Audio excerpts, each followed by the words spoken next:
He's online.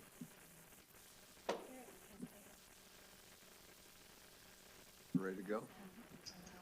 All right. I tell you, these council meetings, they come and go quickly. So we're into August, and thank goodness the smoke has lifted a little bit. But what we do every council meeting, which I am so proud of, is we have prayer and the Pledge of Allegiance. And as you know, behind us, in God we trust. So we have Reverend Chris Evenson with the Seventh-day Adventist Church, and I asked him earlier if he knew how many times he had done this, because when I was on council and this short time now in mayor, I mean, I've seen him several times. But anyway, it's just a pleasure to have you. Thank you for saying the prayer and the pledge for us. Mayor and council members, thank you so much. Presence as you lead. Father in heaven, Lord, thank you so much for your love and your many blessings. Lord, thank you for the opportunity we have to conduct city business this evening. And Lord, before we do that, we and the international skirmishes that are going on, politics and all the things going on around this world, Lord, we protect this nation and continue. About the state of Idaho, Yes. and the many blessings you've given to us, we mourn for our sister community. Yes. Who've been impacted.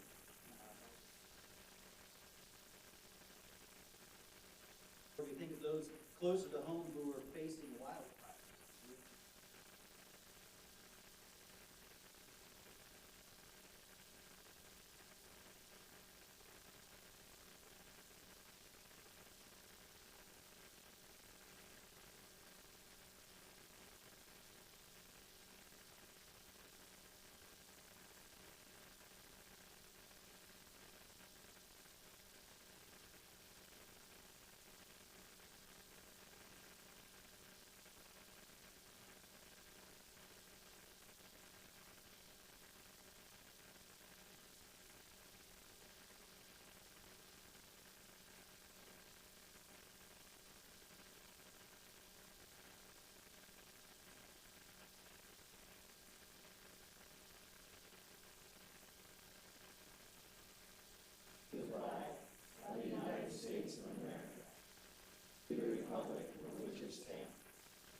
I'll just give thank you, Pastor, very much. And we'll see you several other times, I'm sure, before my term's up.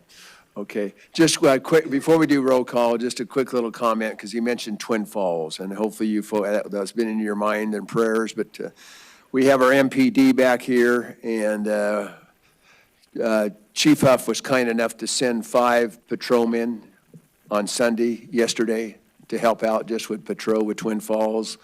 Meridian also sent, and I think Caldwell sent at least one. So anyway, a community that's going to, give in so many different ways. So they were down there early Sunday morning and came back, I believe, last night. So anyway, thank you for agreeing to partner with Twin Falls in that situation. Okay, roll call, please. Gog. Present. Tangula. Here. Bills. Here. Reynolds. Here. Rodriguez. Here. Griffin. Here. All present.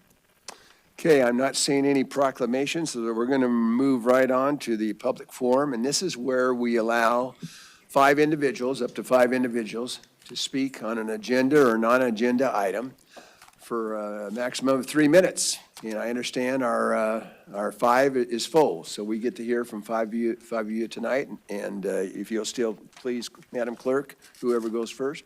Our first speaker is Nancy Hovey. And we just need your name and address when you come up here, please. I have handouts. I have handouts.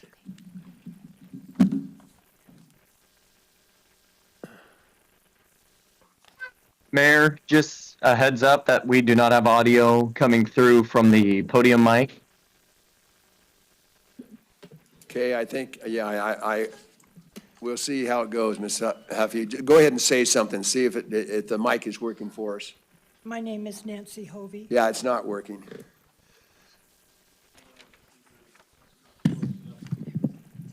Okay. Thanks. Can you hear me? Yeah. Well, we'll see if Councilman Griffin can hear you. Can you, so go ahead and say something more. I can now hear her. Okay, thanks. Do you start? We're ready. You can go ahead and start. Did you Thank give you. your address already? No, I Okay. did not. Okay. My name is Nancy Hovey, and I live in Nampa. My address is 888 West Corporate Lane, apartment number 410 in Nampa. Okay, we need to get just a little closer, and we'll see if that works. I'm sorry. I'm We're scared. gonna have to be very intimate with that mic, I guess, tonight. Okay. I am speaking on the transportation funds to be cut from VRT services in Nampa. I have used Access for approximately 15 years. I hope and pray that you will vote to keep the VRT services without cutting any of the services currently in operation. Access allows seniors and the handicapped to have the independence to travel where they need to go. I have no family, I have no car, and I do not have the funds for Ubers and cabs. The freedom to be able to continue our life independently is necessary. We do not want to rely on our family or others. Family members, for the most part, need to lose work, which becomes a burden on them. We do not want to be a burden to anyone. Family members need to be aware that if our busing is taken away, they will have to step up to take us to all these places. When Beyond Access became available, I started using this service also. This service allows me to go to Meridian and Boise. I have made a VRT service list for you, which includes all the information that VRT needs when I call to make reservations with Access and Beyond Access. That's the attachment that I had. There are 34 places on my list, which includes my many doctors, because as we age and or have a handicap, we have other doctors besides our primary care. My 2 eye doctors, my dentist, my bank, my hairdresser, many markets, the post office, our companion animals vet, DMV office for state ID, and hospitals when not an emergency. It also allows us to maybe go to a restaurant for a meal, maybe with friends, go to visit at friends' and families' homes, and do many other things that make each one of us feel like maybe life isn't so bad as we age. You all will be in our position someday. I pray that there is a transportation service for your needs. Thank you, Mrs. Huffey. Thank you for also all the work you did in presenting this. Next, please. Our next speaker is Melinda Parker.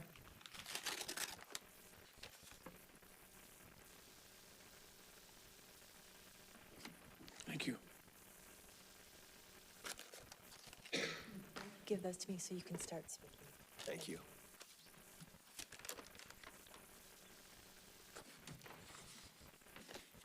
Hello, I'm Melinda Parker, and, woo, you're loud now. I live at 816 17th Avenue South. I'm a taxpaying citizen of District 3. Sometimes I think we undervalue the things we don't know about. I'm here today to shine a light on some of the many programs your constituents are a part of at the Nampa Public Library. Specifically, I want to share with you information about important adult services and programs. TRIO, a federally funded program that helps adults get their general equivalency diploma, apply for financial aid, and explore college and training options, meets with adults at the library every Tuesday, 4 or 5 times a month. The Idaho Department of Labor also meets with adults to assist with career planning and unemployment insurance benefits every Thursday. The Women and Children's Alliance staffs a table at the library twice a month to offer information about free services and safe shelter for abused women and their children. The Idaho Volunteer Lawyers Program provides a free legal clinic monthly at the library. The Alzheimer's Association hosts a drop-in caregiver support group every month, taking care of those who devote themselves to their loved ones. On January 31st, our library hosted a visit from the Radiation Screening and Education Program from Intermountain Health St. George Regional Hospital. Dozens of citizens of Nampa and the surrounding area were given information about the reinstatement of the Radiation Exposure Compensation Act. a federal benefit program to compensate the families of downwinders who had experienced serious medical complications from the U.S. nuclear testing program. Where would all these things happen if they did not happen at the library? This is our common good where our tax money is spent, counselors. This is the educational, instructional, nonpartisan space where we invest in our community. We ask that you accept the library's proposed budget for the 2026-2027 fiscal year. It is disingenuous to say that there are no cuts if you expect the library to operate with the budget it had last year, and also deal with cost of living adjustments, building maintenance, insurance, and other routine expenses of serving our community. We ask that you fully fund the Nampa Public Library so it can continue to serve all of our citizens. Thank you for your consideration, and thank you for doing the right thing for our city. Thank you, Mrs. Parker. Next. Mayor, our next speaker is Scott Pearl. Okay.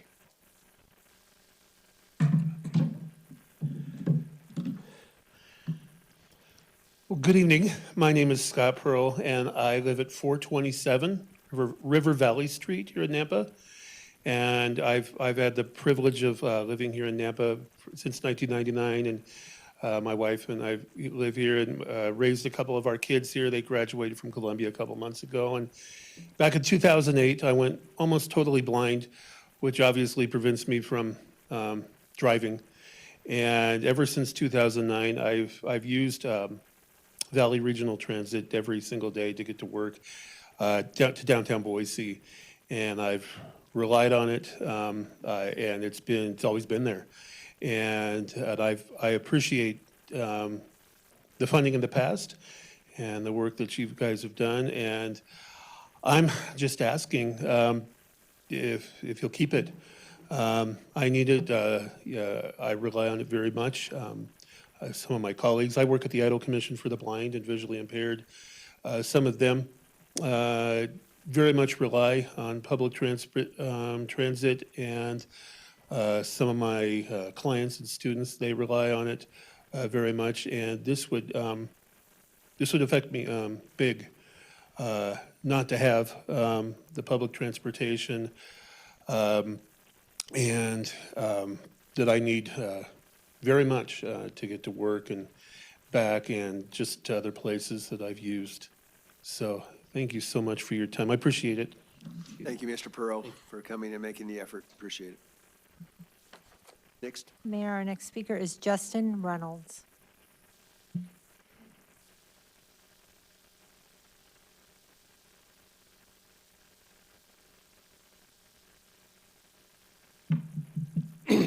Hi, my name is Justin Reynolds. We own Club Storage condos off Ustick Road in the Star, 4751 West Ustick.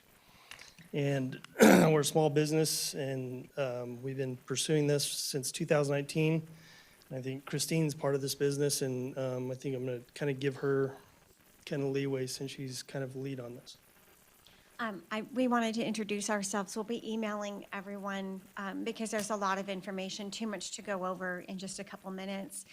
But we are being negatively impacted by the changes in the road design. And it appears to be fluid enough that perhaps there's a chance to amend something to allow, we're for long vehicle storage.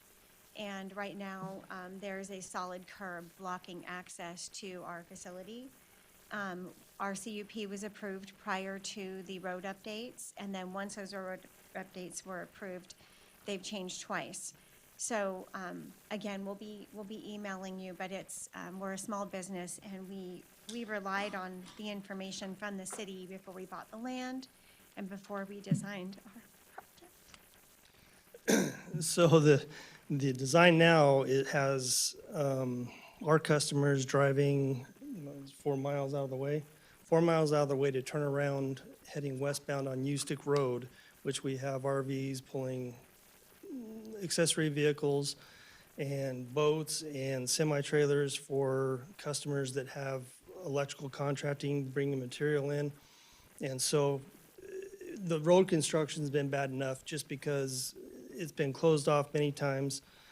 And signage and access has been super limited. We've had multiple customers calling, we can't get to our stuff. And then I gotta run out there and see what's going on, because I didn't know anything about it, so the communication hasn't been very good. And then as soon as the curb kind of went up, separating the north and south sides of Ustick Road, got multiple calls on that with people that were like, what is happening? Which was our first indication that that change had been made. Like, we've been in constant communication with the Transportation Department. We've shared easements, we've shared contact information for Northwest Pipeline and all the different easements associated with our property. We've been so helpful because we thought we were partners in this. And then they put up this solid curb, which is, again, they pivoted from the design for the third time. And we didn't know anything about it until the concrete was poured. So. And we both really came up here because blindsided. you said there's only 5 people. We both signed up.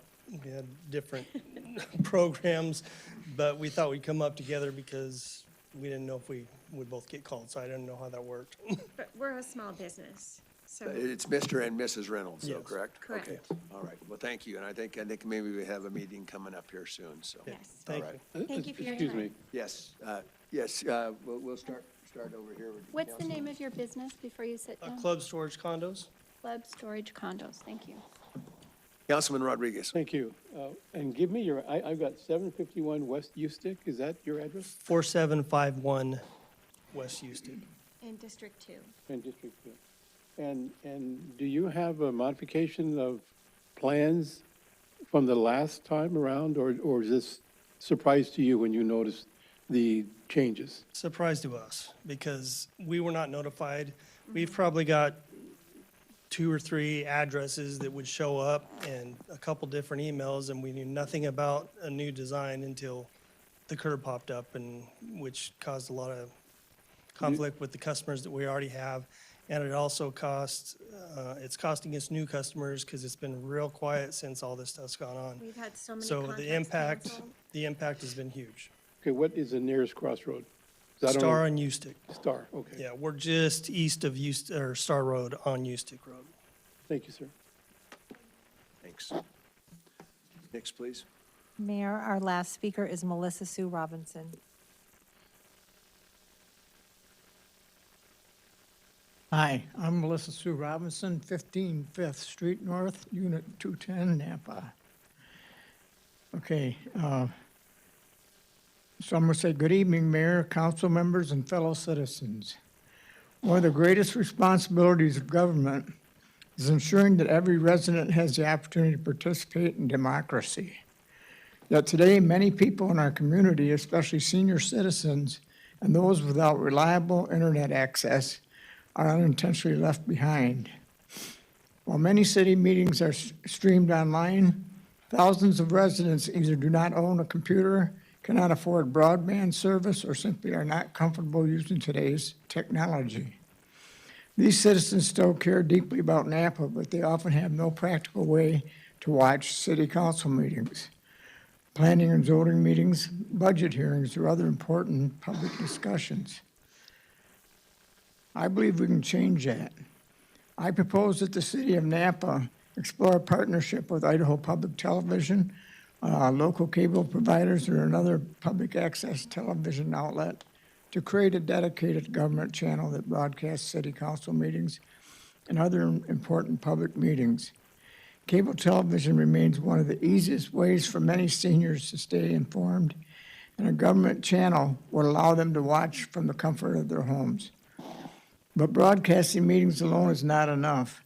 The city should also launch a 6-month to 1-year public awareness campaign, encouraging residents to become involved in local government. Meeting dates, times, and major agenda topics should be regularly advertised in the Idaho Press and prompted through local television and radio news stations. Social media should certainly remain part of the outreach, but should not be the only method. Democracy works best when citizens know what is happening before decisions are made, not after. An informed public leads to better discussions, stronger public trust, and policies that reflect the voices of the entire community rather than only those who happen to be online. Increased participation also helps future community leaders emerge, encourages volunteerism, and strengthens neighborhood engagement. As Nampa continues to grow,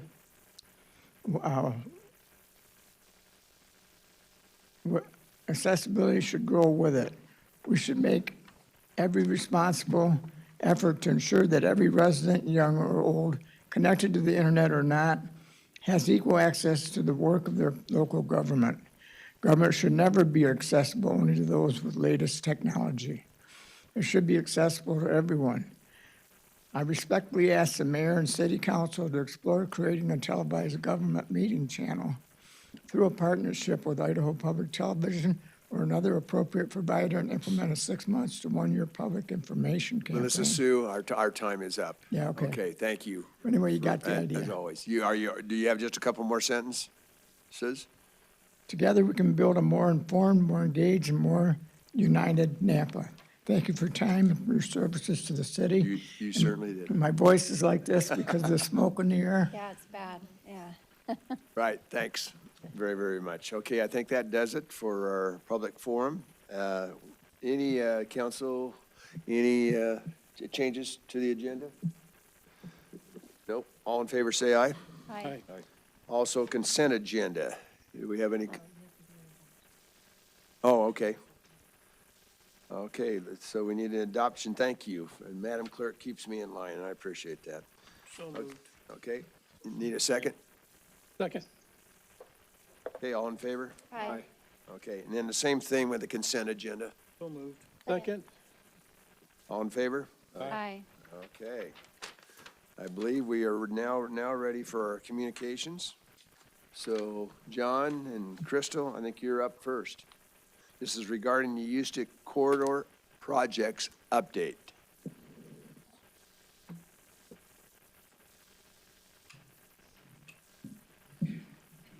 Good evening, Mayor and Council. For the record, Crystal Craig, Director of Transportation. I'm trying a new innovative thing. I'm an engineer and I really like my PowerPoints, but I'm going to try doing a live voiceover for a video. So let me know if you guys like it. Maybe we can do something like this in the future, but we're going to go ahead and share it on the screen real quick.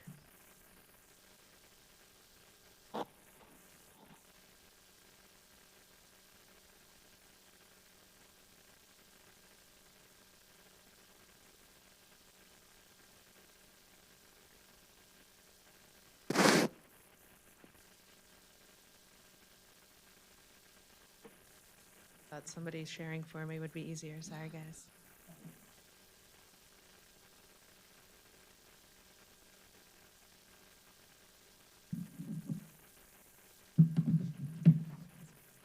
You are good.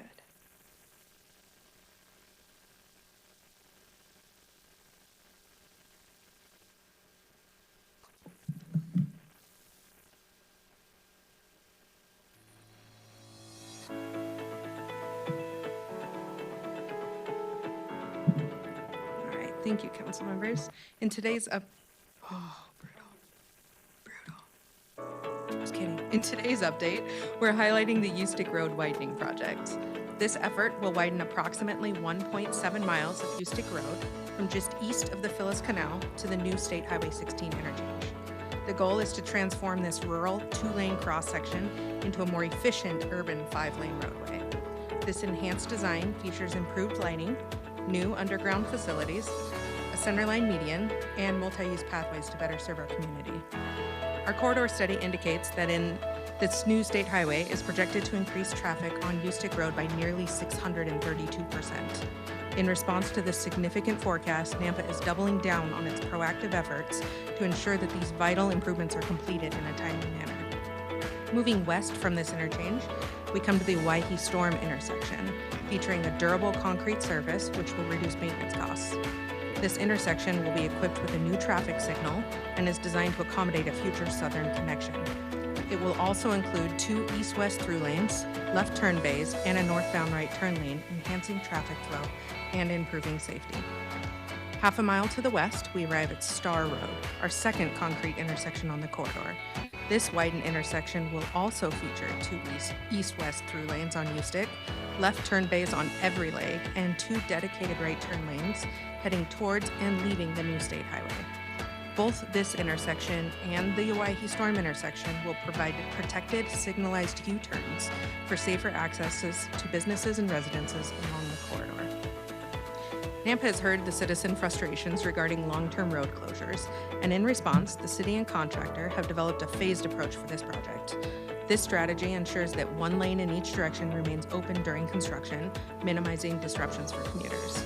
It also allows contractors to install permanent improvements, including 10-foot concrete side paths, which safely separate vulnerable users like bicyclists and pedestrians from fast-moving traffic. Enhancements such as roadway lighting, improved drainage, new utilities, and loons will also be integrated into this project. Now let's discuss the loons a little more. Loons are an innovative intersection design known as a restricted crossing U-turn intersection, or RCUT. At these loons, drivers enter a dedicated median crossover area and make an allowed U-turn at the widened section of roadway. This design effectively reduces conflict points and can significantly enhance both safety and traffic flow. Ustick Road is just the first of many priority corridors targeted for improvement, as we are committed to prioritizing our citizens' needs and getting ahead of the growth in our community. By investing in these vital roadways, we're not only enhancing accessibility, but also ensuring that Nampa continues to thrive. We'd also like to extend our gratitude to our agency partners for their collaboration project. Thank you for your support. As we celebrate this progress, it is one step towards improving movement in and through Nampa. And end. Questions, End council? scene. I And I'll have stand one. for I have one, sir. questions. Hey, Councilman Rodriguez. Do you have a aerial view of the intersection of Star Road and Ustick? I don't have one on hand, but you can find, oh, sorry, Mayor, Councilman Rodriguez. Fine. I don't have one on hand, but you can look up the Ustick corridor study, and it shows what the aerial view should be. We also have a Ustick corridor project website, and it has interactive maps that show sliders of the before and after and the renderings of what that looks like. I see. Okay. And then the video that I just shared is what it is in the field as of about a week ago, so. Okay, thank you. Mayor. Yes. Crystal, do you have a current timeline of completion on this? Absolutely. So we're projected for, Mayor, Councilman Jangula, we're projected for July of 2027 for final completion on this. Mr. Mayor, Yes, sir. Crystal, I can tell you have 3 wonderful children that you're reading books to a lot. You did a great job. Thank you. And I think Shar might want to have you read some ordinance. Got the melodic Good job. voice. Any other questions I can stand for? Yes, sir. Crystal, the couple that came up and talked about, would you be able to follow up with them, or Yeah, Mayor, Councilman regarding Bills, the curbing, blocking their entry, or whatever is? absolutely. We have another scheduled meeting with them on the 11th with Mayor and Chief of Staff. I met with Chief of Staff and the property owners about 3 weeks ago on the 14th to try and resolve some of their issues. We are actively working to not block or, restrict access at all during construction, which there are inconveniences during construction. They'll be about just under a quarter mile from that signalized U-turn that I was talking about, and about a half a mile from that loon, which I spoke about as well, which is the allowed U-turn opportunity for them.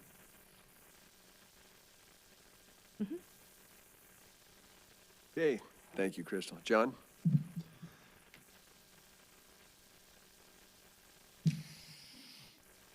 Mayor, City Council, John Spencer, Director of Water Resources. And stand pretty close. That mic, maybe it's Still not just my good age enough? and Okay. hearing, but yeah, thanks. I will not be doing a reading as Crystal presented, but we do have a video for you which I can walk through some of the aspects of the Ustick sewer line extension. This is west of the widening project. A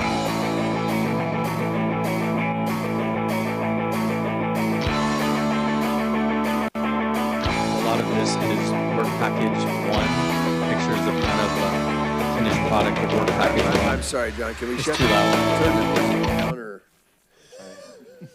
Okay, or totally off. I love music, but I don't think we're, okay. I was about ready to get up and dance, but you don't want that, so we'll go ahead. Okay. Yeah, so this is a lot of work package one, the deep sewer. We've got about 1,600 feet of deep sewer in the ground, 30 to 35 feet deep. Work package two is also going in currently, and that includes water and pressure irrigation. So that's ongoing as well. And when they've gotten through Ustick, we'll have paving come in behind to pave over the road that was disturbed.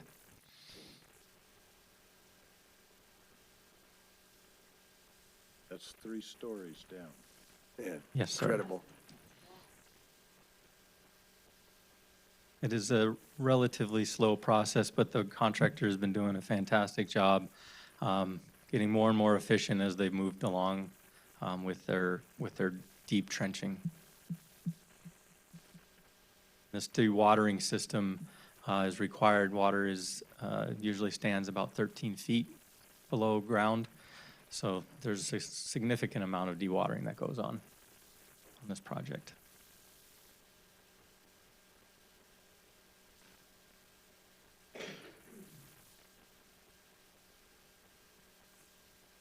And they are currently working in Franklin, and they are working to get out of Franklin. There were some unknown utilities in the ground there, which has caused some challenges, but we're working through those and trying to stay on schedule, but we are on budget still, so.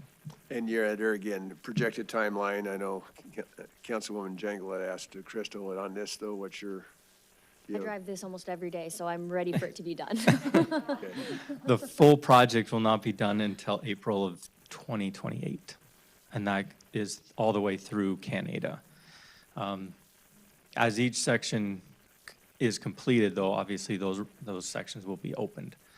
So tree line to Franklin should be open in the next month if things continue to go well with the schedule. Thank you. So the joke with my kids that they'll go to Ridgeview all through high school and never have a non-construction area actually is true. Thanks. Yes. It goes with growth. Any other questions for John? Hey, good presentations. All right, appreciate it. Okay, I think we're ready for, Rodney, are you ready to go? Okay, this is the Planning and Zoning Staff Communications, Planning and Zoning Recent Action Summary, Comprehensive Plan Steering Committee Objective, 2026 Second Quarter Applications and Density Reports. So we're going to be here for another hour or so. That seems like a lot of material. I know he knows how to summarize. Okay, here we go. 59 minutes, Mayor. 59, okay. Just kidding. All right, so yeah, I do have a lot to cover here. I'll try to move through this pretty quickly. Oh, there we go. So this is our typical density report. What I'd like to do is highlight some good things that are happening in this report. Again, preliminary plats are several years out before we'll see them develop, but this is a year's worth of projects that have come before City Council. Some of these were not approved, so some of them were denied, like the one to the very north, Madison Ranch. And I'll give you a closer look of to the north and to the south. And then the summary here, with those removed, like Sagewood, Madison Ranch, and Elite Industrial, those removed that were denied, there were 1,267 units approved, and single-family units, and 26 multifamily units. So again, that's long-term. Sometimes those don't develop out, but that's what was approved in the last year. So these are final plats. What I'd like to highlight here is just probably more to the south here. You're seeing a lot of infill development, which is a really good planning principle because we have utilities already in place. So we have the roadways in place, we have the utilities in place. That's a really good thing to see those infill developments come in for final plats. Here's to the north. Here's to the south, and you can see some of those infill developments there. And here's a summary. So of final plats in the last year, we had 1,656 single-family residential units approved and 146 multifamily units. So again, if you have any questions there, I can stop for a minute if there's anything on that. Council? Mayor, Yes. Rodney, when you say multifamily units, is that the actual unit or is that per dwelling? Yeah, good question. Mayor and council, the unit that I'm talking about is a dwelling unit. So it's a home. Any other questions on that part of his presentation? Okay. Can we move on? I probably should have summarized the planning and zoning report real quickly. I'll do that. Last planning and zoning meeting was July 28th. That was last week. We had Crosswood Estates, Phase 1, and you had that on your consent agenda tonight, so I won't address that. Adara number 1, this is the first extension for subdivision final plat. So they were approved for a 1-year extension. The next one is subdivision short plat, and that was on your agenda tonight for Devlin number 2. Those were 2 industrial lots. And then the last one is an annexation and zoning to IL, and then a rezone to IL for some airport property at 73 North Happy Valley Road. That was recommended for approval and will come before you on September 8th. All right, so if we jump into the update on the comprehensive plan, a lot of good things happening right now. We've got 25 outreach events scheduled, some of them tonight, some of them tomorrow night. As you know, I think it's National Night Out tomorrow. Is that right? So we'll have events to go meet with communities in their neighborhoods, reach out to them and get their feedback. We've got 3 outreach events completed already. We've had great verbal feedback from Nampa residents, and some surveys are coming in. We are handing out hard copy surveys at every event that we attend, and then we also have the survey, which is online, that we're evaluating and looking at regularly.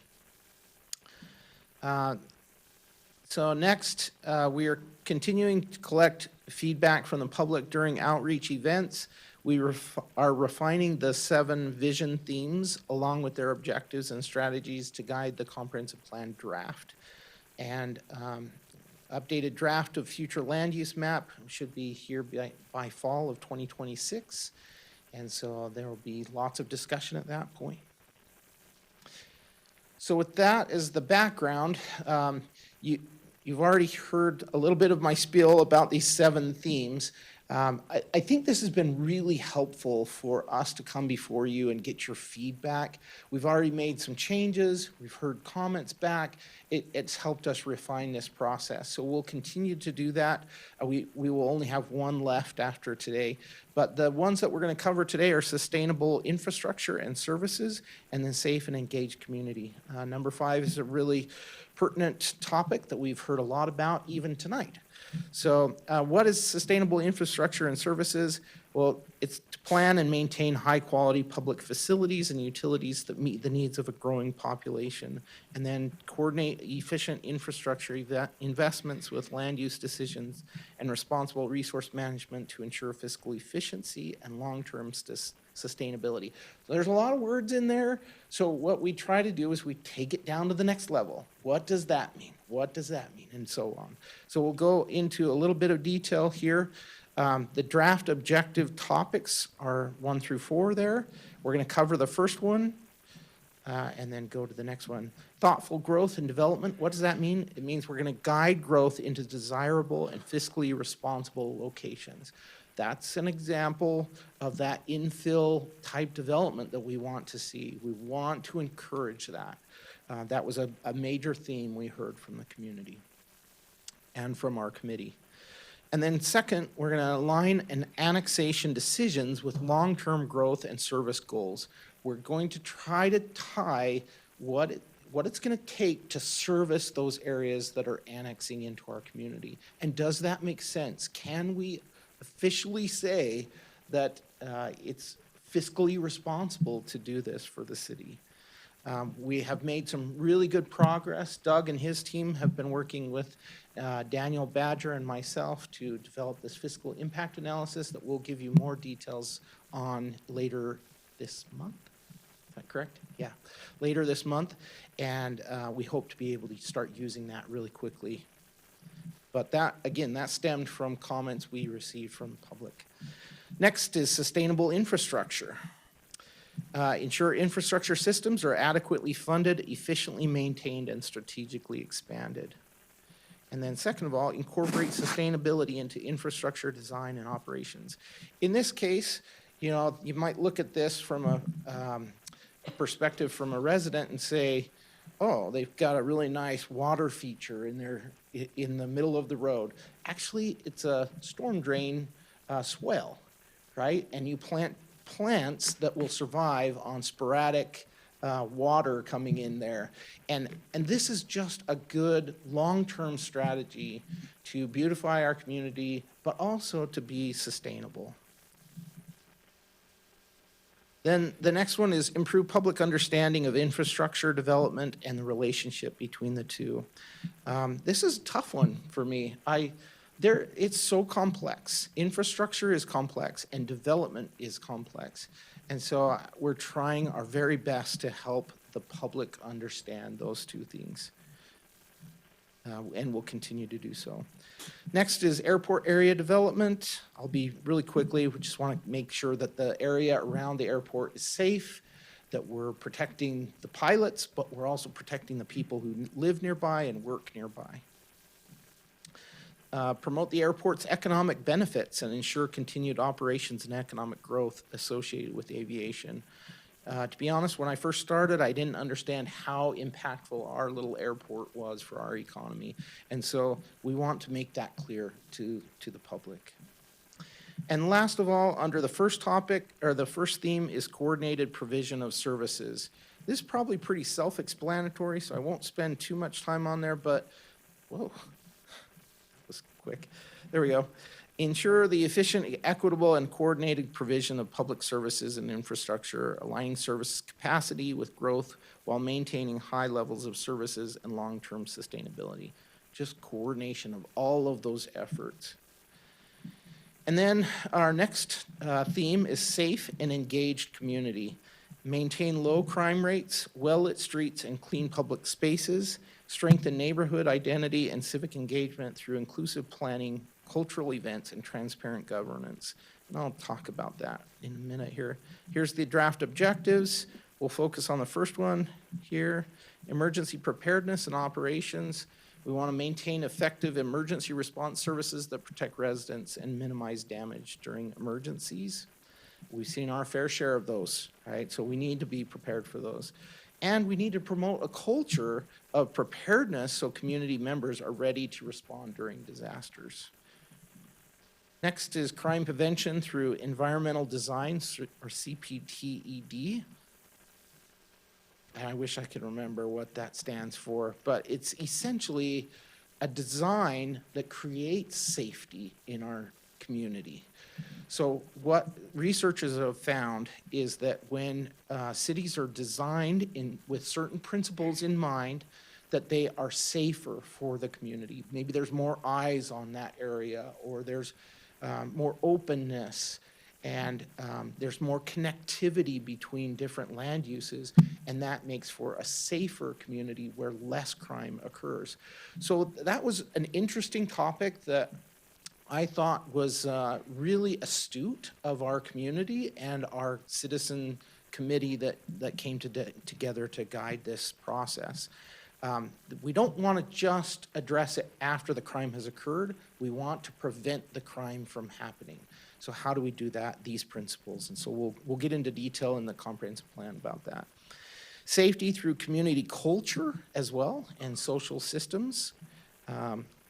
Strengthen Nampa's network of resources to address safety issues such as cooling and warming stations. And that is all we had on that one. So couple of things, or just a response to a question. One council member recommended that we need to add police enforcement to safe and engaged community. I agree. An important social system to create safety in our community is support for and relationships with our police officers. We propose adding this as a strategy to safety through community culture and social systems. Yes, we want to prevent the crime from happening in the first place, but we don't want to forget that our police officers are a critical component of keeping our community safe. So that's what we're going to do. And then last is civic pride and community engagement. We want to expand our community events and gathering to strengthen engagement, belonging, and civic pride.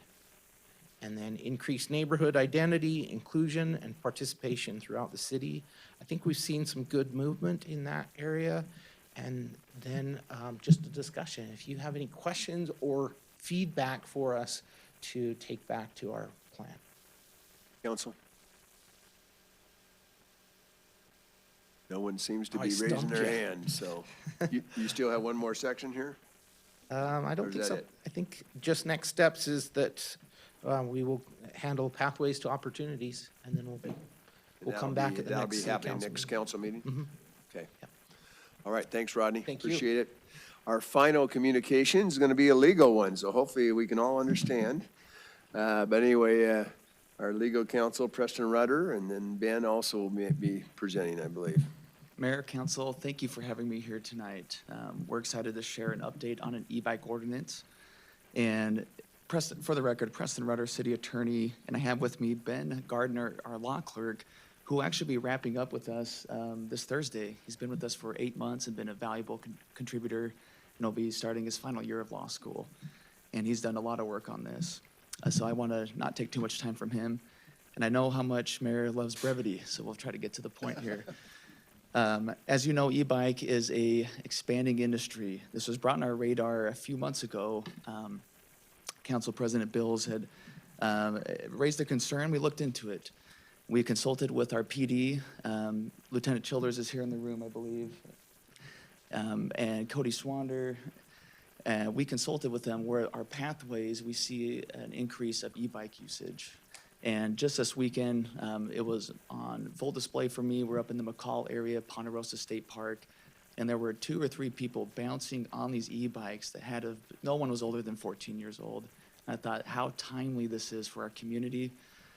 We're all aware of probably these horror stories of youth who are getting extremely injured. I have a nephew who's a pediatric dentist, and he showed me a picture. I don't want to describe it to you, how violent the injuries can be. This is an extremely serious area that we want to regulate in a responsible way. As I mentioned, we've consulted internally. We've also sent a draft ordinance to our Canyon County Prosecutor's Office. There is an infraction element in there we'll talk about. And just some quick high level before I turn it over to Ben for a little more of what this ordinance entails. As we know, this valley has a green belt through it that's a great artery for recreation and among other things. Boise and Garden City really are the stewards of that green belt, and so they have tried to get ahead of e-bike ordinances. We've looked to them for some inspiration and guidance, but we try to tailor as much as possible to Nampa and our needs. With that, I'll turn it over to Ben to give you a little bit of detail about this ordinance. Thanks, Ben, and thank you for your service for these last 8 months. I know you, whenever I come in, you're hard at it, so, and good luck with your rest of your law school. Yeah, it's been fun time here. Done a lot of good work. For the record, Ben Gardner, law clerk. So e-bike ordinance comes from current legal landscape where we have a state definition of what e-bikes are. We know that they need pedals. They can be assisted by the electric motor up to 28 miles per hour, and that the state defines that into 3 classes, but generally speaking, assisted up to 28 miles an hour, and cap out at 750 watts. The interesting part is when the vehicles have either no pedals, have much higher wattage than 750 watts, or they don't cap out their motor assistance. They get assisted beyond 28 miles an hour and are basically electric motorcycles or e-motos. So that's mostly what we've tried to remedy in this ordinance. And part of the research for this was digging through state code into all the different vehicle laws and how all the different vehicles overlap in their definitions. And hopefully this is legible. I tried to make it as clear as possible where bikes, e-bikes, and other relevant motor vehicles overlap in their definitions, but Ben, I'm going to interrupt real quick, because Lisa, I'm not able to read it from the print. Is this on our website, or where someone can see this yet? it's not on our website. I can send you guys a copy Yeah. afterwards. Is it in our packet though, right? It should be in a packet. Right, I'm just talking about the public, as far as, we want to wait till that ordinance is in place before we do anything as far as public-wise? I'm sorry to interrupt you, Ben, I just, No, it's a good question. This is our best attempt to visualize what the current state law is when it comes to all the various types of vehicles and where do e-bikes fit. The legislature, maybe Ben was getting to this, tried to run a bill through to address it. It ran out of steam and it never got to the floor. And so this is the landscape we're dealing with right now. okay, so this is your research that you're That's correct, part of? yeah. Okay, thanks. Continue on. Yeah. So as Preston was saying, legislature tried to pass a bill that would have cleared everything up nicely. The bill would have said that it's not an e-bike if it doesn't have pedals, if it goes faster than 30 miles per hour with motor assistance, or it has a motor greater than 750 watts. But they didn't pass it, so we are left to do that ourselves, basically. The good thing is that once we define it, the state has enough coverage for whatever vehicle we define it as, including just a general motor vehicle. So Treasure Valley, all trying to do this at the same time. Boise and Garden City have already put out ordinances that covered this.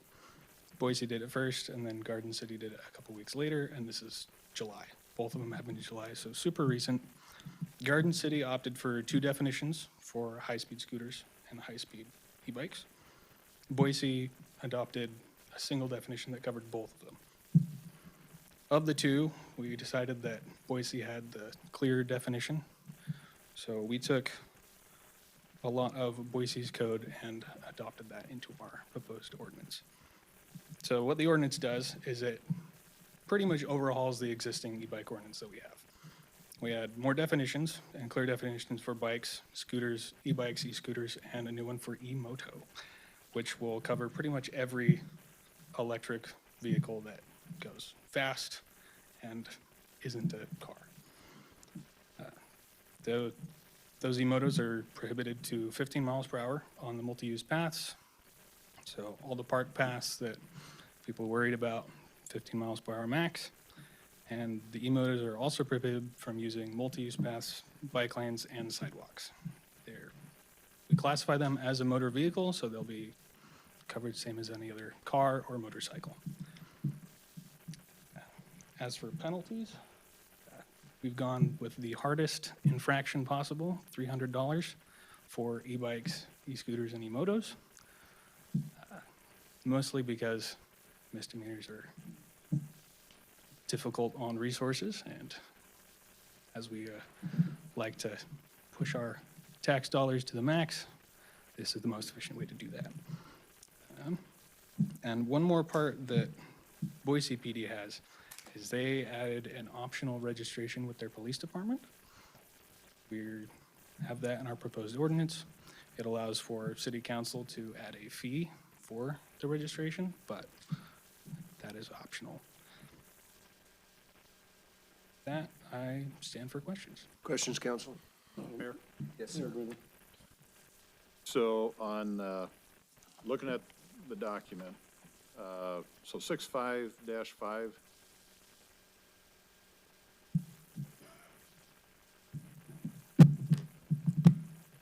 We're there with you. okay. At the very end there, it says a speed greater than is reasonable and prudent under the conditions and having regard to the actual and potential hazards. People aren't hazards. And the way I read that is, it's just saying it's more for the benefit of the rider on the bike. Seems like we need to expand that thought just a hair, that we're cognizant of hazards are the speed and hitting people on the pathways. So I was just versus, oh, you gotta navigate, for the root growth in the pathway. We want to be cognizant of the people on the pathway. Mayor, Council President, we share this common goal. We want to have safe pathways, and trying to articulate action into words can be a legal exercise in gymnastics. What we try to achieve here is there always will be a speed limit cap as a back rail safety measure, right? Nobody's to go over 15. And that number is not arbitrary. In consultation with PD, their LiDAR can actually target 15. You go lower than that, you're going to get a non-read. And so that was what the recommendation was. Obviously, that's up for further discussion. But we do want to have a standard there. If they're driving recklessly but still under 15, or they're not doing it in a reasonable manner, this could give some sort of enforcement mechanism for the city. For those who are saying, hey, technically I'm under 15, but this lets us point to say how you were driving was unreasonable given how many people or, other bikes were on the pathway. I just suggest that we expand that a little bit or something in there. And we can take note of that to see if we can expand that more, for sure. One of the things, under 656, seems like we should add an H where pathway is greater than, for me it'd be 10, but you guys have chosen 15 miles per hour. That should also be listed there. And Council President, can you direct us to a subsection maybe you feel that would be appropriate? We can take note of that. 656. And then any subsection within that? Well, I'm suggesting that we add H and say pathways greater than 15 miles per hour. Okay. Any other comments or questions? Mr. Mayor, Yes. Preston, I would like to hear from Chief Huff. Ordinance is only good as what we can do to enforce it. And I would like to hear his comments on if it's enforceable or how we're going to enforce that. Maybe one of the captains or maybe Chief can answer that question. Who has the shortest, okay, Looks like Lieutenant Chiller's got the shortest pass. shortest straw?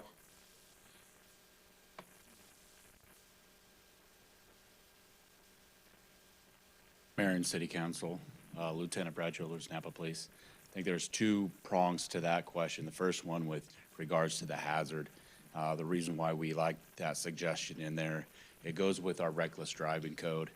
If there's people in the area or other pedestrians, meaning on a bike or not, that's the hazard that is in danger there. As far as enforcement on it, same thing, we have to have some type of hazard there.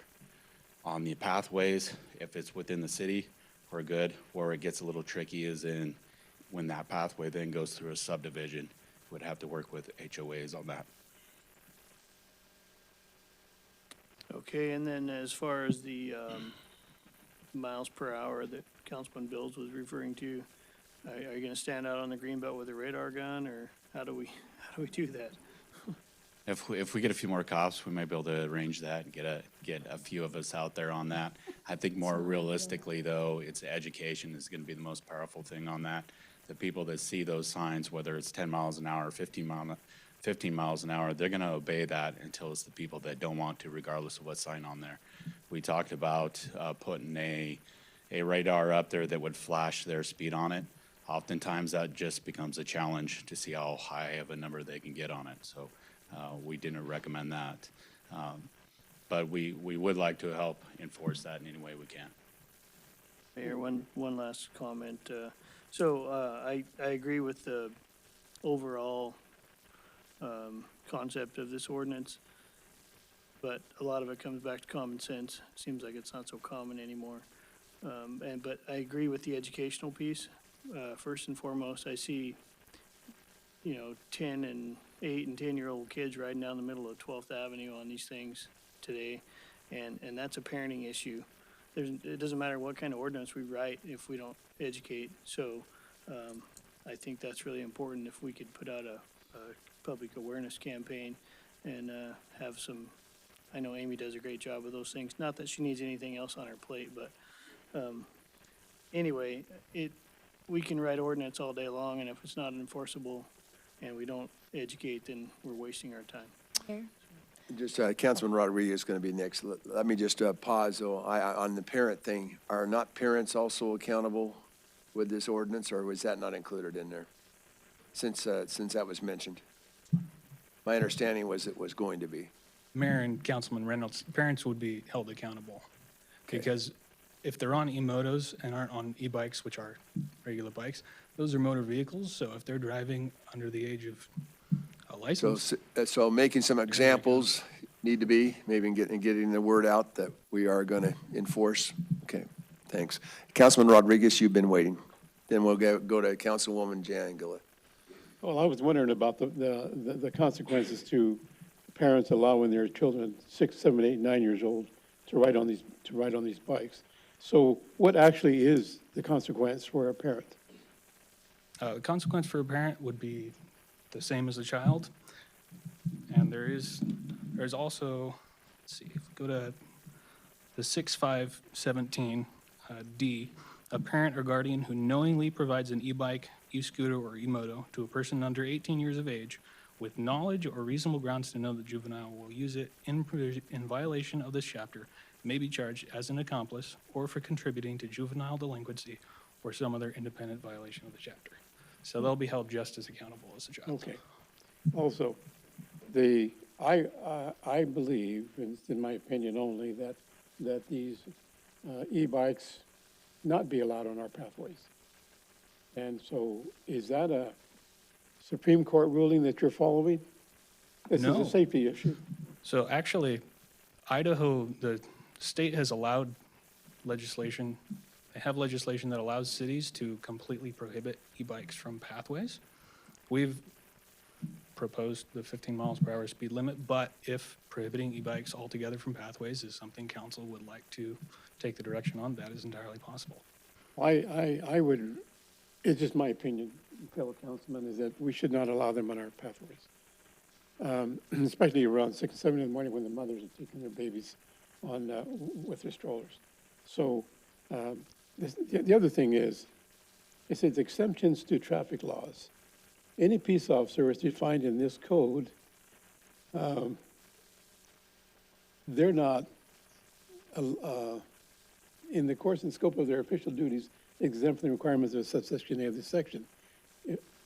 Are we buying e-bikes? I don't think so. And so I don't even know why that's there, but it also says, C, in the immediate pursuit of an actual suspected violator of the law at 20 miles an hour? I don't know about that. Why is that even in there? Mayor, Councilman Reynolds, could you pinpoint that section? Rodriguez. Oh, Rodriguez, sorry. Could you pinpoint that section again? It's exemptions to traffic laws, number 1, 653.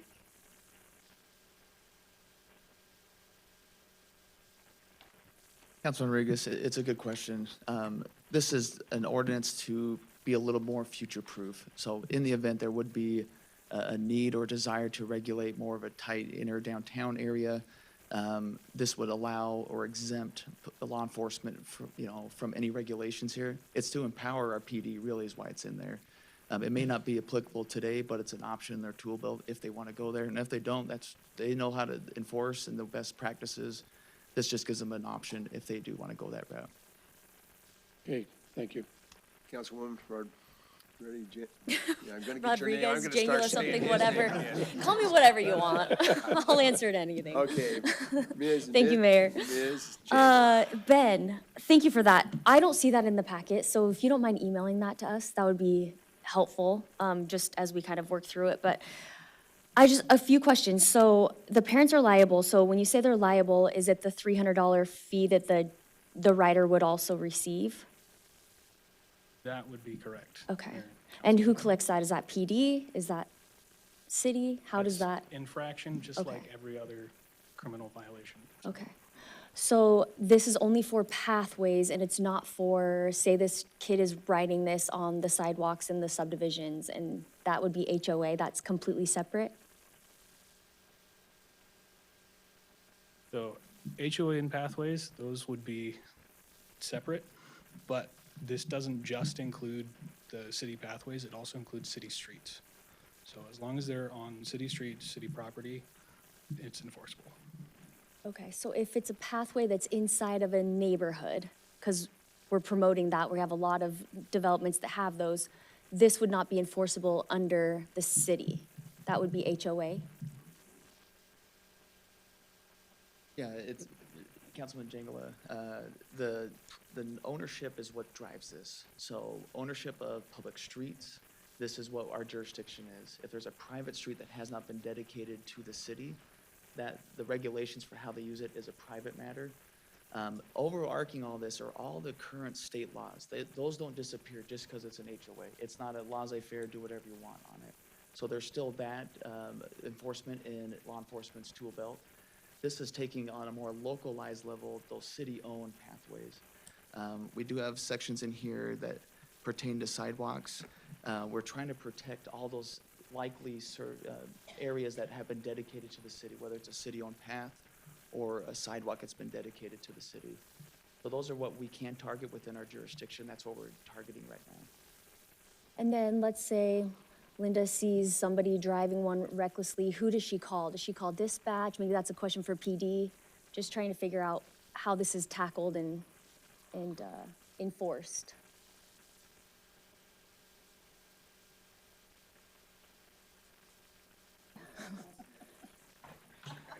Mayor and City Council, Lieutenant Brad Childers again. Great question, Councilwoman. So as soon as it goes to reckless, it doesn't matter if it's HOA or anywhere. If there's the hazard there for people, then we can take action on that.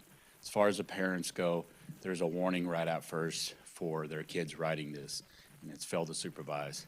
Second, that's documented in our system. If there's another occurrence, then the parents are held accountable for that. The $300 ticket, most likely the parents are going to be paying that, so that's something right out the gate that they'll be dealing with. So how does a citizen report it? Do they just call dispatch? Correct. Okay. Thank you. Any Mayor? other questions? Yes, we do. Go ahead, Councilman. Thank you. I personally am having hesitation with the ordinance as a whole. However, I won't cut into it too deeply, but one specific area that I really don't like is 6-5-16, talking about commercial e-scooter programs.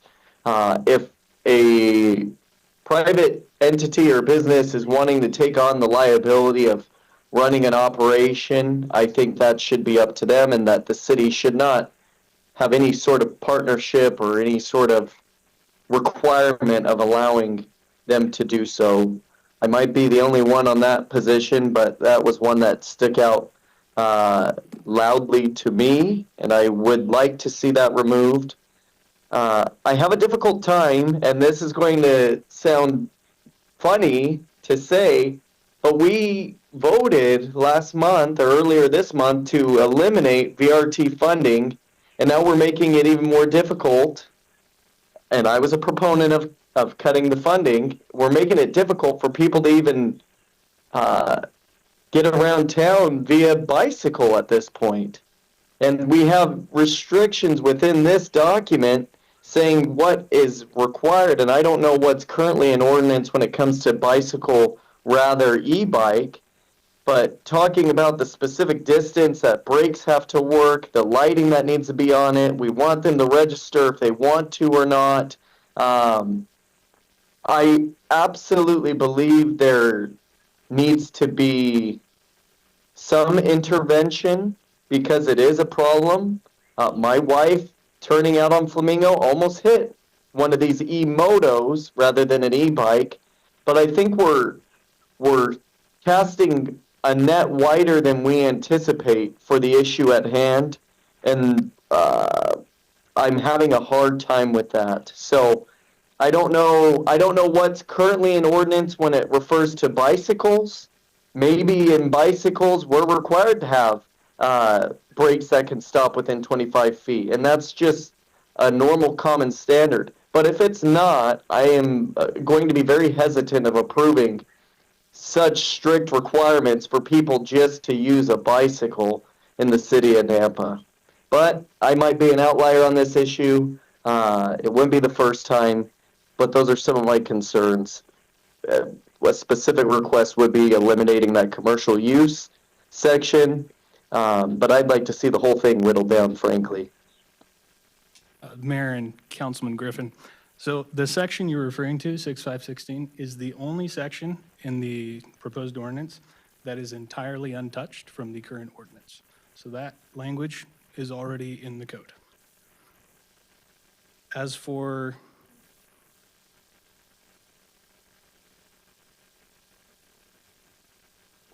Sorry to jump in, then I recommend if we're going to do this new version, let's eliminate some red tape for the free market and start cutting back. If we're going to add to, we can at least cut back from. I don't think the city of Nampa should have any say who operates a business in the sense of bicycles. And if it's one thing to be running a hookah lounge in a neighborhood, it's another thing to allow people to use bicycles in the city of Nampa or scooters or so on as a for-profit business. And you did a great job on this ordinance. I hope my comments don't feel attacking what your work did. You did a great job. I'm very excited for you. Finish 3L years strong. It's brutal. Keep going. Okay. Mayor?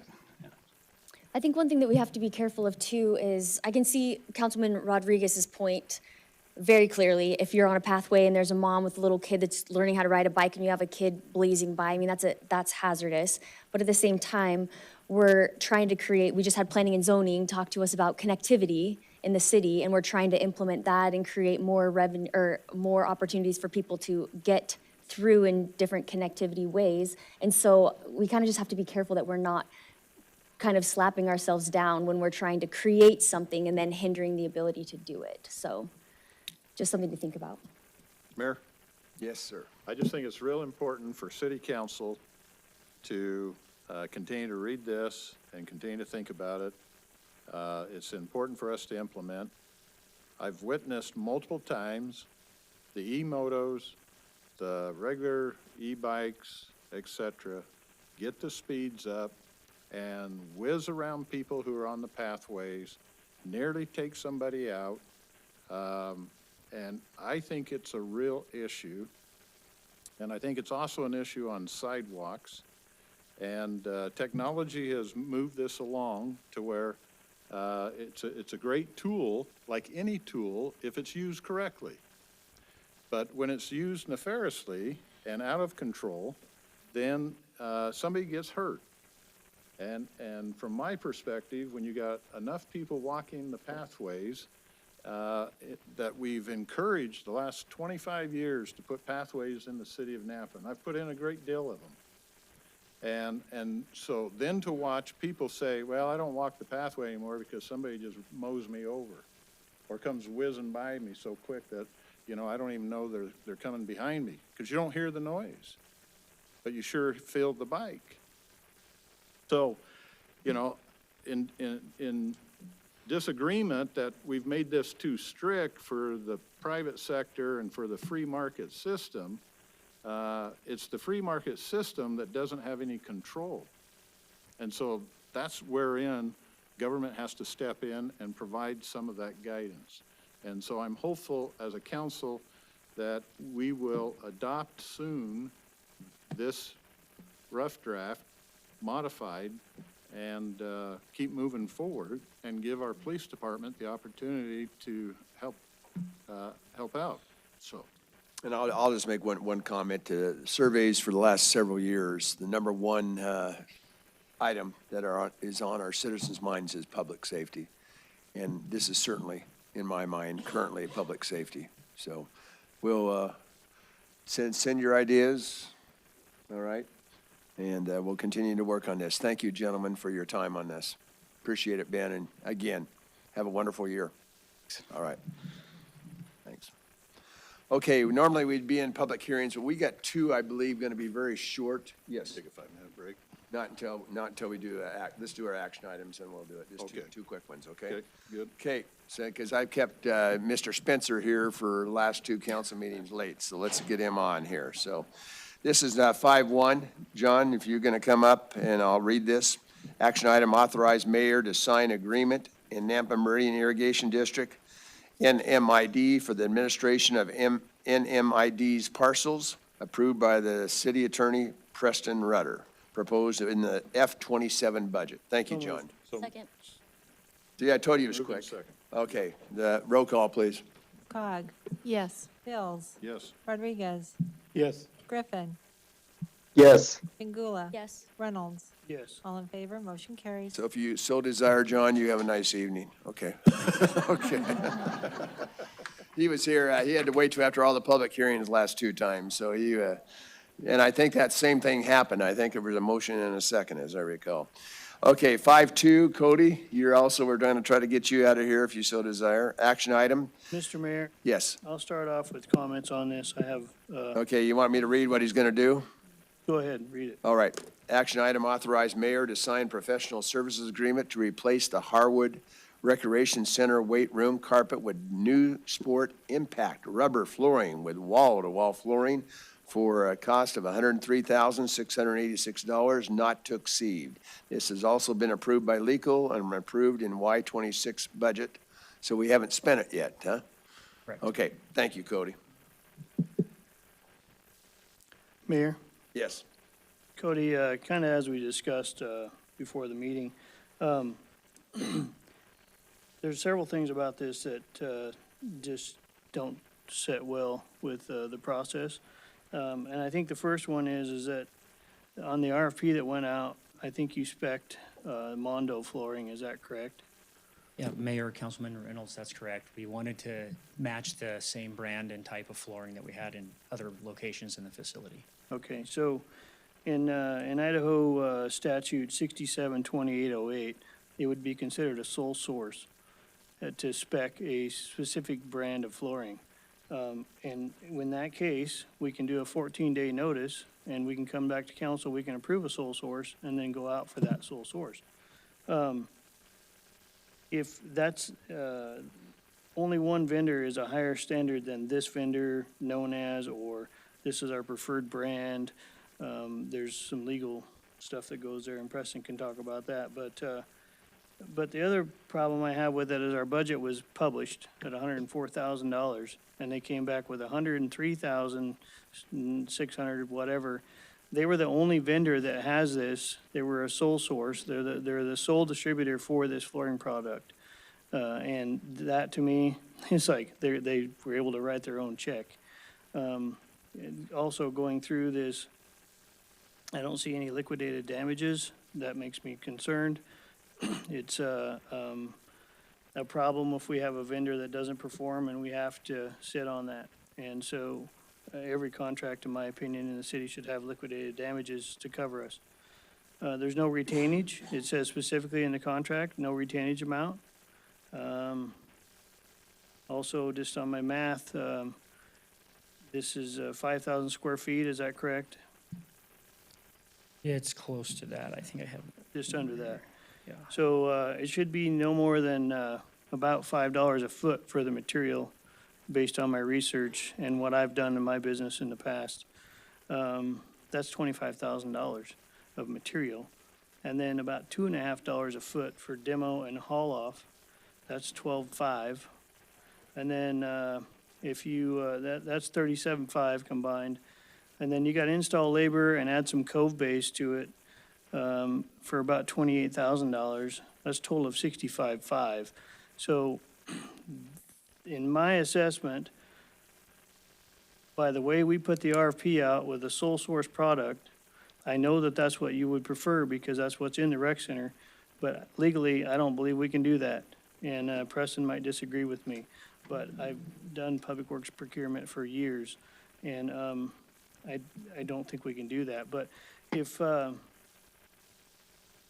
we said in there as an alternate on our spec, we can have Mondo or XYZ brand or whatever, you know, we can have substitutions in there.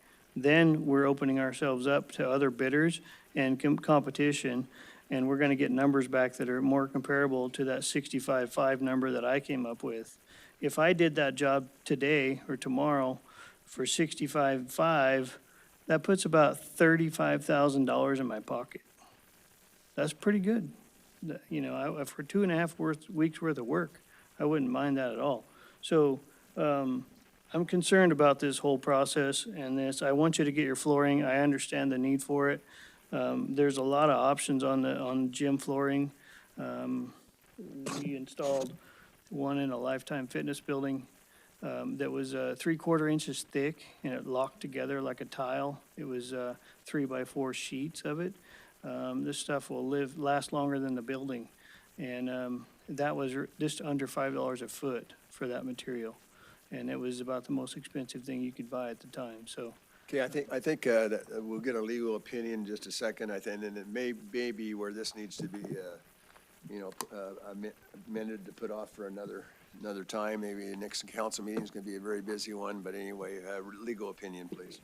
Mayor, thank you. And Councilman Reynolds, appreciate the questions. From a legal standpoint, there's no concern here on the process. And with all respect to Councilman Reynolds' practice, those are options, but legally, this is fine.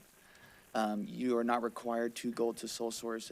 If I may, Mayor, Cody, were you aware if the product was, could multiple vendors have provided it at the time you put the bid out?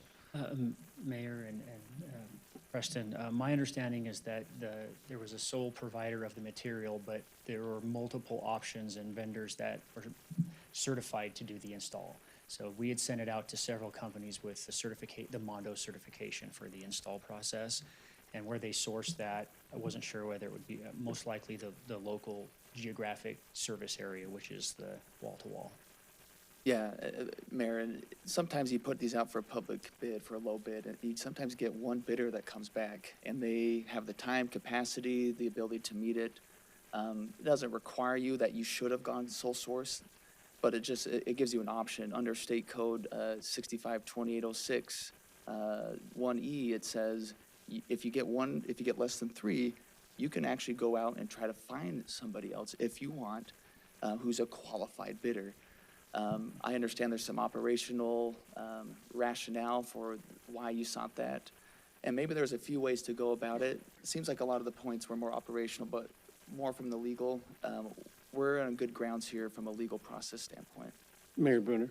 Yeah, let me just ask Cody one other question. So, do you have a timeline, a really hurried timeline? You trying to get done before school starts, or what's your objective? Yes, Mayor Brunner, the big push for us was we targeted September as the window for installation for this project, although it was funded, the beginning of the fiscal year, because the facility is closed for 4 days every year in September, and it was our goal to minimize the downtime for the public by utilizing those 4 days for some of the Understand, yes, Councilman. I'm just going to make a motion to approve, sir. Okay, so we're moving along. Is there a second? Second. Okay, roll call, please, unless there's discussion. Any further discussion? Yeah, I'd like to just Okay. chime in. I just think it's important that, to not have multiple bids is unfortunate, and not to have in the agreements that we're going to have retainage and a warranty, et cetera. The warranty may be questionable, but not having retainage. We've had problems with this vendor on other jobs, and we've been picking up the pieces as the city, so I have concern going forward, so I'll be voting no. Any other discussion? Okay, roll call, please. Gog. Yes. Bills. No. Reynolds. No. Griffin. No. Ingula. Yes. Rodriguez. Yes. It's a tie.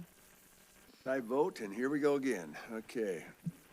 I think there needs to be a further discussion on this, so I'm going to vote no at this point in time, but I want this to be expedited as quickly as possible. So this September deadline, it may not seem possible. Let's do our best, though, to do what we need to do. But this time, no at this point in time. Cody, hopefully you have some alternatives, at least get some further writing in the contract. Yes, Okay. I'll work with legal. Legal, anything else? No, we'll do what we can. We're kind of constrained now that the bid has been awarded, and so I'll work with Cody with options to Okay. see what we can do. I appreciate it. Thank you. Yeah. Thanks. Okay, council has asked for a break. I do have one question before we break. These public hearings, there's a couple that I do not think are going to take too long. The first public hearing, though, who is here for 6-1, which is annexation and zoning to RA suburban residential zoning district with corresponding right-of-way, potential development agreement and subdivision for Lake Low? Who's here for that? And most of you are desiring to speak? Not necessarily? Okay, well, that's fine. That's not that many. We'll start. Otherwise, I was maybe going to put that later on the agenda. So let's, 7-minute break. I like 7 minutes. Okay? And if I could just ask anyone, Yes. Go ahead. if Clerk, anyone, Madam Clerk is speaking. for those that want to speak, can you please sign up with the clerk that's up at the front counter? Okay, did everyone hear that? If you do want to speak on any of these public hearing issues, please sign up with the clerk at the counter out in the foyer. She's getting ready to leave, so if you could go.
Okay, if we can bring the session back in, please.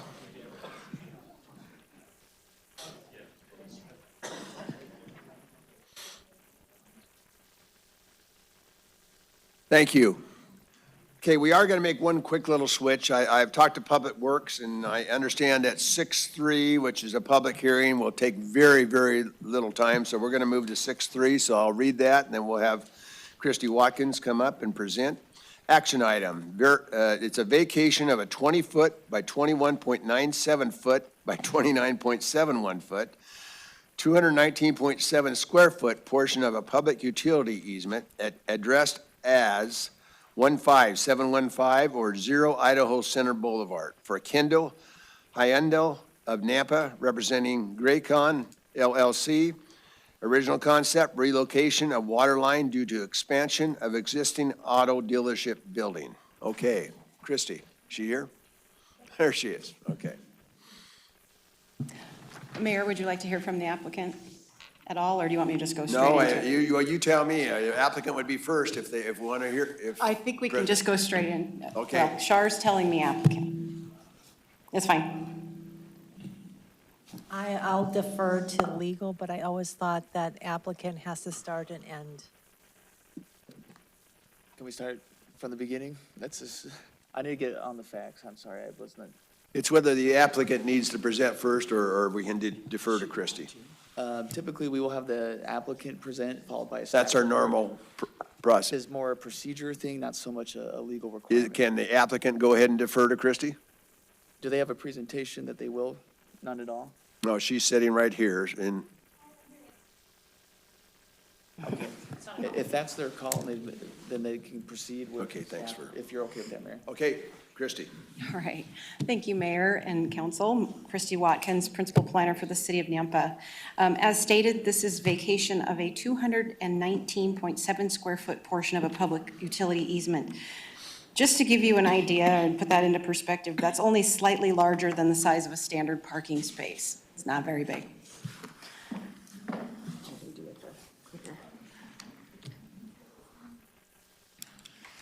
Okay, this property is over off of Idaho Center Boulevard, and it is completely surrounded by GB1 zoned properties.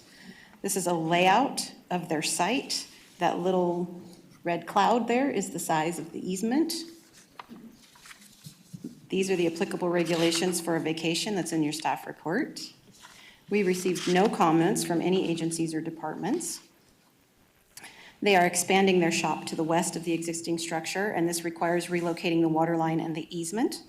This vacation would be permanent, and if it were to be approved, it would still apply even if the property to redevelop in an alternative way.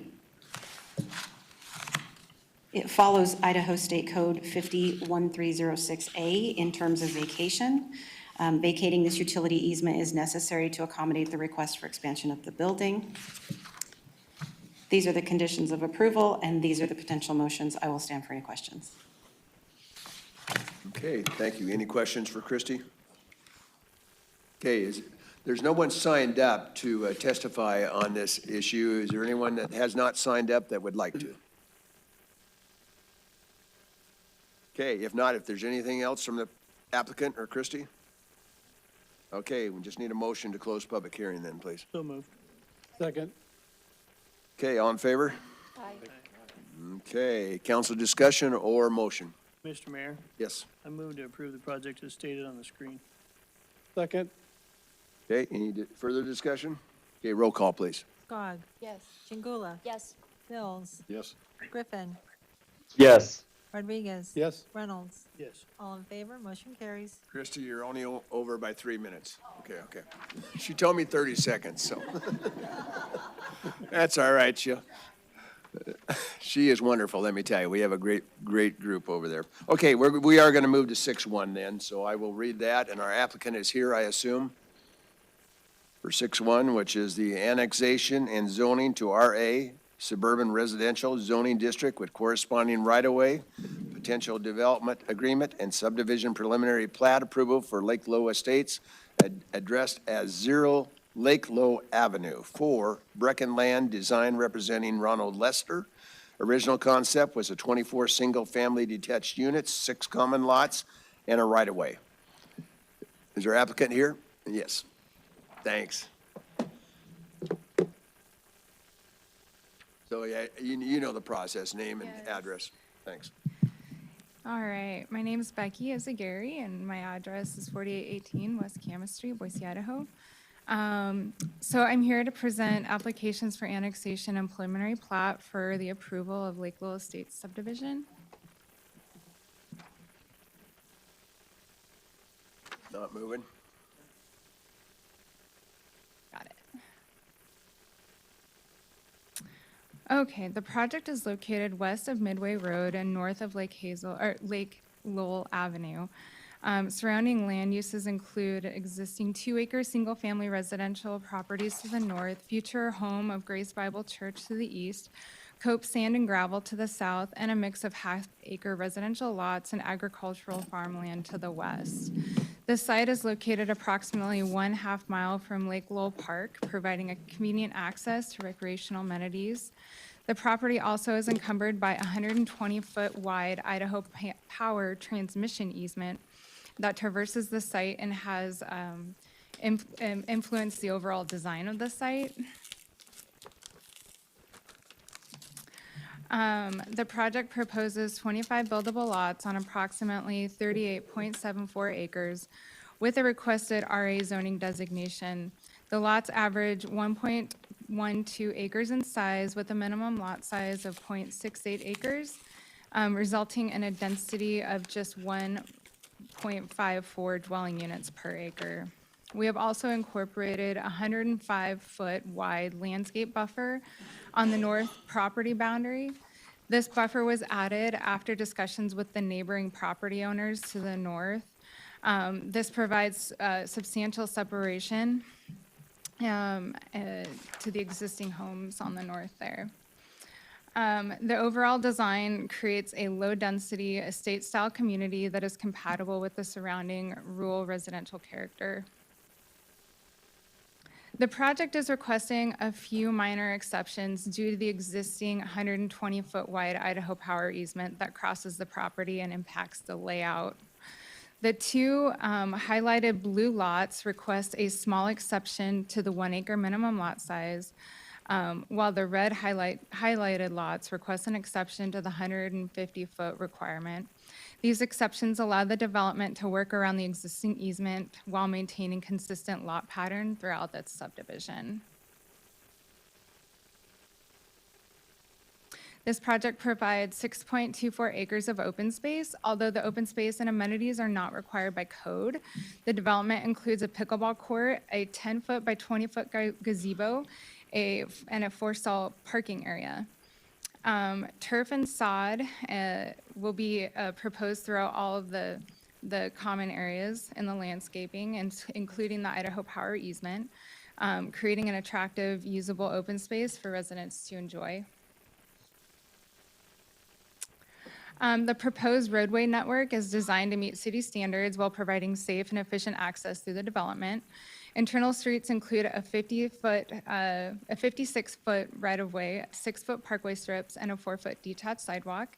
Along Lake Lowell Avenue, the project will construct roadway improvements to the center line and provide a 40-foot right-of-way dedication, an 8-foot parkway strip, and a 10-foot detached sidewalk. And this will improve both connectivity and safety. For the utilities, the city has confirmed adequate capacity to provide sewer, water, and pressurized irrigation services to the site. And I'll stand for some questions. Any questions, council? Mayor? Yes, sir. So Christie, Road C, dead ends. And is there a plan for as a turnaround or a temporary turnaround? Yes, so in the conditions of approval, or excuse me, in the Mr. Mayor, Councilmember Bills, sorry, excuse me. Yes, fire did comment on that, and there is room to provide that in there. Yes, so we will put that in there, yes. Okay. So the layout will change slightly on how the access or The layout will not change at all. We'll just put that hammerhead there on the west side. We'll just put a hammerhead in there. Okay. Next question is, lots 16 and 17, Block 2. About combining those so that you stay above the 1 acre on all lots? Yes, we thought it would look maybe a little bit more appropriate to not combine them, because you would have one massive lot and then you would have the rest 1 acre lots. So it would just look, we just kind of want to keep with the pattern that we have. But we did try, this easement is very tough to work around. I tried all sorts of configurations, lot configurations on this to try and work around that Idaho Power easement. It just looks really funny with like a large 2 acre property just hanging out right there. That's why we split it. So part of it would be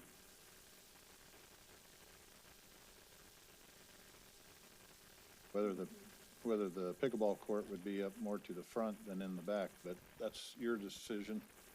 I just see the need for for what it seems that you're proposing, trying to hit that 1 acre would be a better option there, but Mr. Mayor. that's my questions and comments. So. Councilmember Bills. So I did look at trying to move that pickleball court and to make that open space usable as a buildable lot, and it just doesn't work because we're not meeting frontage requirements at that point too with that easement. It's just a super tough site, yeah, with that easement, yeah. Understand. Thank you. Any other questions, council? Mayor? Yes. I didn't think that Councilman Bills could see better than I could on this, but I'm wondering, I can't see 16 and 17. Can you show us which one, or is that what one you were talking about? 16 and 17 are down as you come in. off Mine's Lake like Lowell. super fuzzy. Okay, perfect, thank you. Okay. Any follow-up on that, Councilwoman?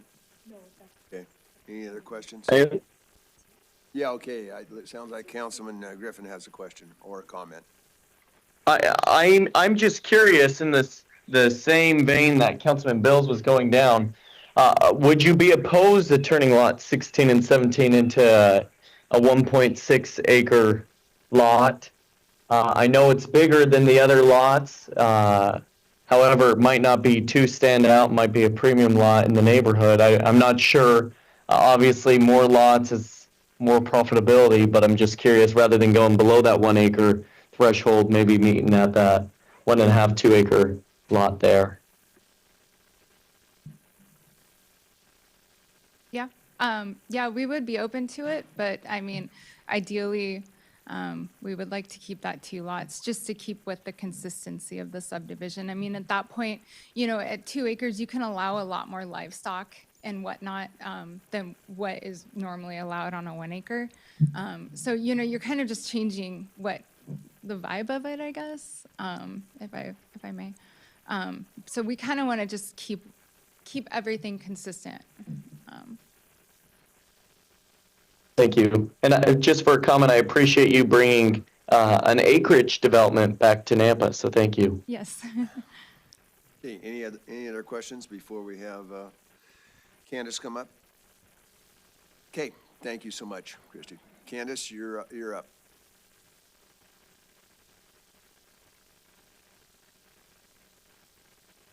So this will be our staff report that Candace will be bringing us.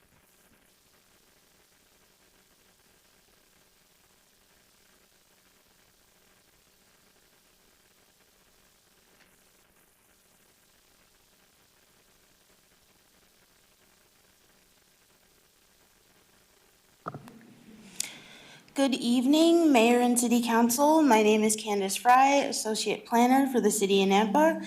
The request before you this evening is an annexation and zoning to RA, Suburban Residential Zoning District, potential development agreement and subdivision preliminary plat approval for Lake Lowell Estates. The original concept is 24 single-family detached units, 6 common lots, and right-of-way.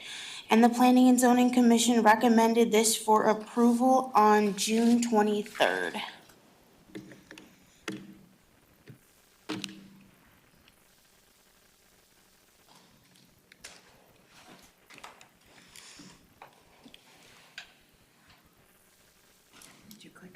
You're good. Oh, thank you. The property details, so this parcel, both parcels are currently under Canyon County jurisdiction. The surrounding zoning to the north is Canyon County, to the west is Canyon County, to the east is Canyon County. The parcel directly next to this property is currently in the process of annexation. Once it is annexed into the city, it will be zoned RA, suburban residential, and to the south is Canyon County.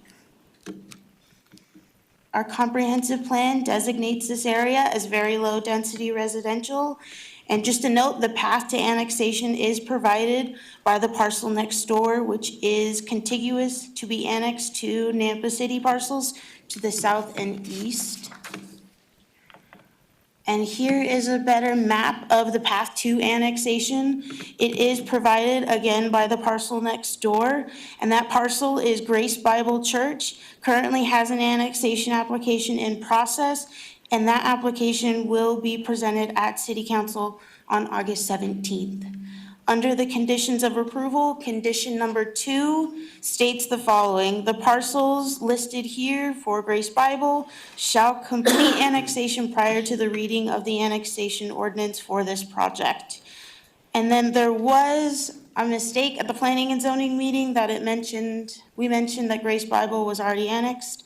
That was incorrect, but we have since contacted the commissioners to clarify that. And that again is listed as a condition of approval, that Grace Bible be annexed first, completely finished, and then this application will be finished as well. Just a quick interruption. My understanding was it's actually going to be presented on the annexation for Grace Bible on September 8th. Am I incorrect on that? That's what I read, at least.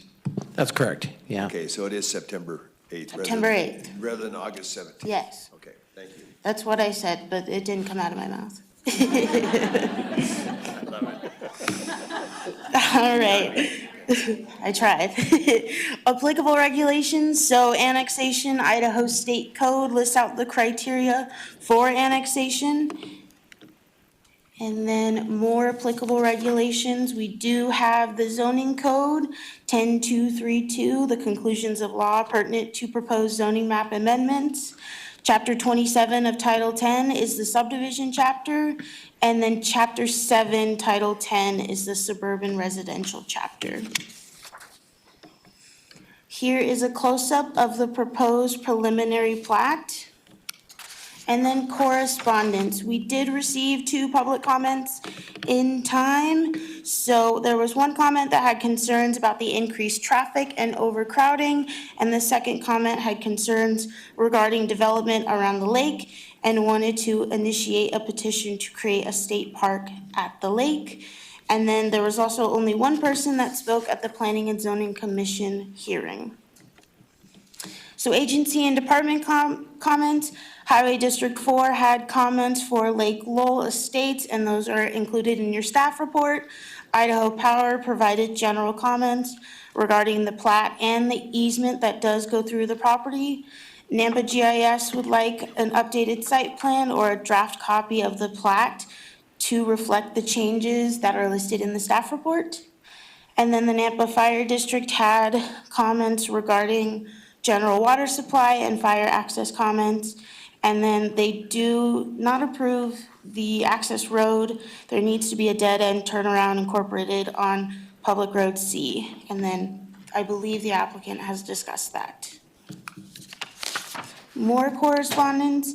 The Nampa Engineering Division has completed a review of the preliminary plat application for Lake Lowell Estates. The full comments and conditions are listed in your staff report. Nampa Police Department had comments regarding the projected number of new residents, which would be 57.6. And then they recommend to fund 0.07 additional officers and 0.04 additional support staff if this project is approved to maintain current public current police service levels.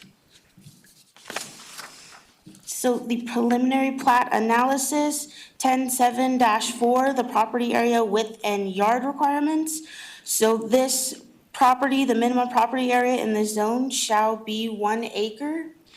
Lot sizes shall be a minimum of 1 acre. The lot sizes shown on the plat range from 1 acre to 1.19. The maximum gross density shall be 1 dwelling unit per acre. And then the front property line width required shall be 150 feet. The applicant is requesting an exception request for the 150-foot minimum frontage requirement for lots 9 and 13 of Block 2. And then in addition, they are also requesting an exception to the 1 acre minimum lot size for lots 16 and 17, Block 2. All other lots meet the frontage and lot size requirements. Qualified open space, so 1027.6.m.3, developments with gross acreage of 5 acres or more, at least 15% of the total gross area shall be retained as qualified open space. Residential lots that are 32,000 square feet or greater within a development are not required to contribute to the gross parcel area utilized to calculate the required qualified open space. This project includes over that 15% qualified open space, and this project is projecting to provide 6.7 acres or 17% of the gross acreage for qualified open space. Findings for annexation. So here are some facts that are listed here, and then as well as your staff report. Whoops, skipped ahead. The property parcels proposed for annexation fall under the criteria outlined in Idaho Statute 50-2.22. Because the property owners have given consent to annex the property as stated above, it is contiguous with city limits. The proposed parcels are available for annexation because they are located with the current Nampa area of impact boundary as shown on the future land use map published in Nampa 2040 comprehensive plan. And proposed zoning matches the very low density designation as shown on the future land use map. So findings for the zoning to RA, these are also listed in your staff report. The proposed zoning map amendment for the parcel listed is in harmony with the city's currently adopted 2040 comprehensive plan and comprehensive plan land use map, as well as the Southwest Nampa specific area plan and its land use map, because it establishes an area of RA zoning that will be compatible with future and existing zoning in the area, and the proposed zoning district is a permitted zone under the comprehensive plan future land use map designation of very low density residential. A single family home subdivision is a use that will be reasonably compatible with adjoining properties. The proposed use is determined to be compatible according to the compatibility definitions in the comprehensive plan, and it complies with the uses listed in Nampa City Code 10-3-2, Schedule of Uses for the RA zoning district.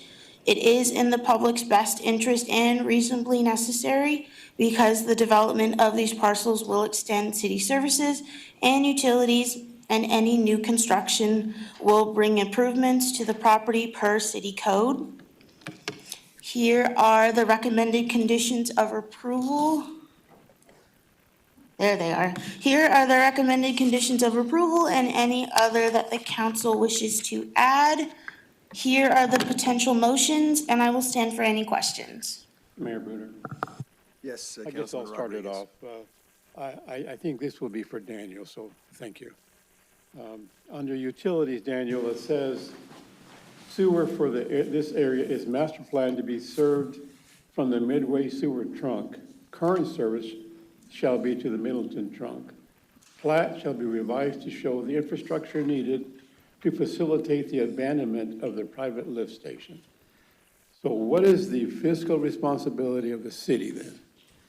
The city is not, the lift station would be owned and operated by the HOA, and it would be their responsibility to abandon at such time as it becomes necessary. So if you abandoned it, what would happen to the Middleton trunk? So the Middleton trunk, they would be pumping back to that. They would abandon the lift station and the force main, and the existing infrastructure for that goes towards the Middleton trunk would remain and still be in use from the other developments I that see. currently utilize it. Okay. Would you please explain what, regarding, under utilities, what is static pressure? So that is the pressure that you would see in the system at typical usage. So not under a fire demand or anything like that. That's the pressure that we would see within the system under normal times. It says here that you would have static pressure over 80 PSI. What does that mean? It's just how much pressure is how much water pressure is within those public mains. Typical, our system runs between 80 PSI and down to 50, depending on the elevation you are and in which part of the city you are. And so So in common terms, it would be, what you're doing by doing this is assuring that the residents will have constant pressure of water. Yes, we've modeled it to verify that the system can handle the demands that they would put on this. Okay, that's what, I didn't know what you said here, so I got it. Thank you. Thank you, Doug. Any other questions? Mayor, Yes. Candace, how much open space did you say this has?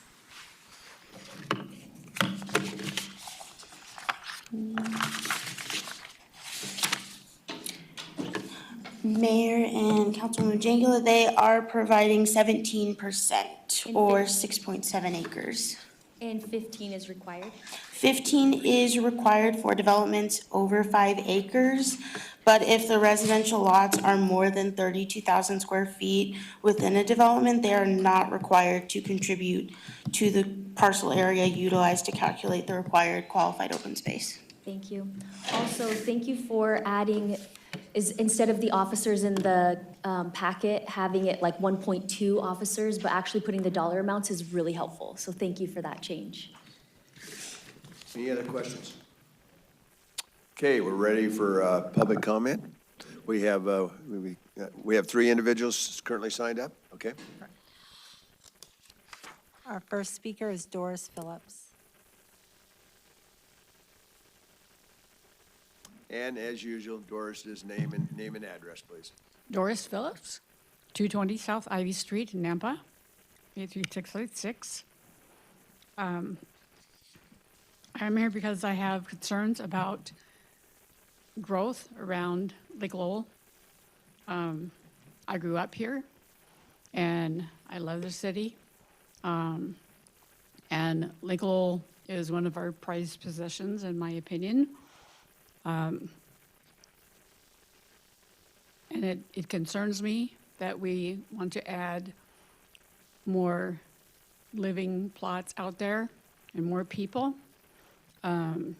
requiring more parking, more people on the roads, and that type of thing. I am concerned about needing the extra police because we already have an issue with not having enough police or being able to maintain them. And so that is a public safety concern. And if I were someone that was considering and moving into an area, I certainly would want to take that into consideration. I too was concerned about the water pressure. It was good to hear that there is some things taken care of there and that the system can handle it. And I did read what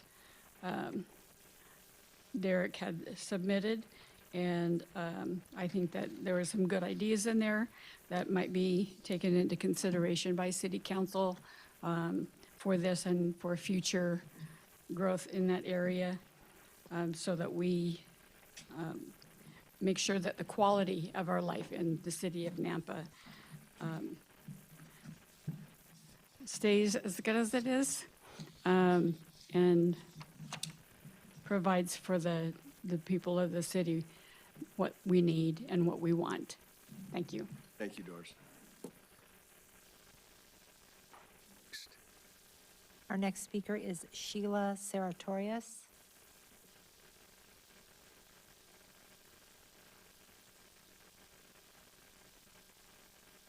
My name is Sheila Sartorius. I live at 12674 Wild Rose Lane, Nampa, Idaho.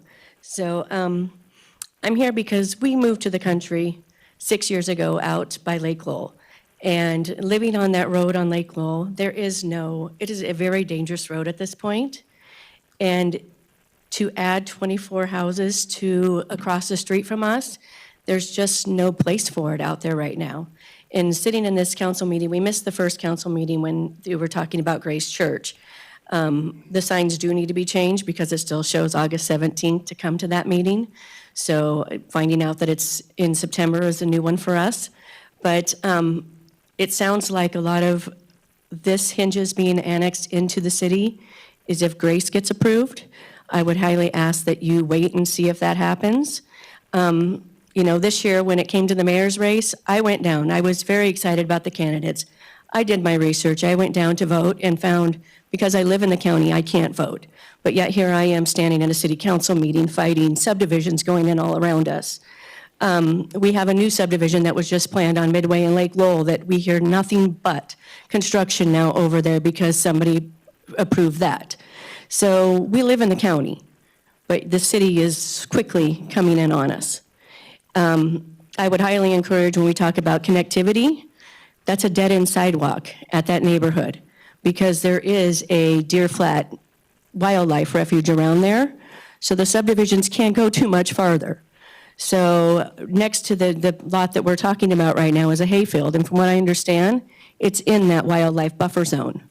So it's a sidewalk to nowhere. It doesn't go to Lake Lowell.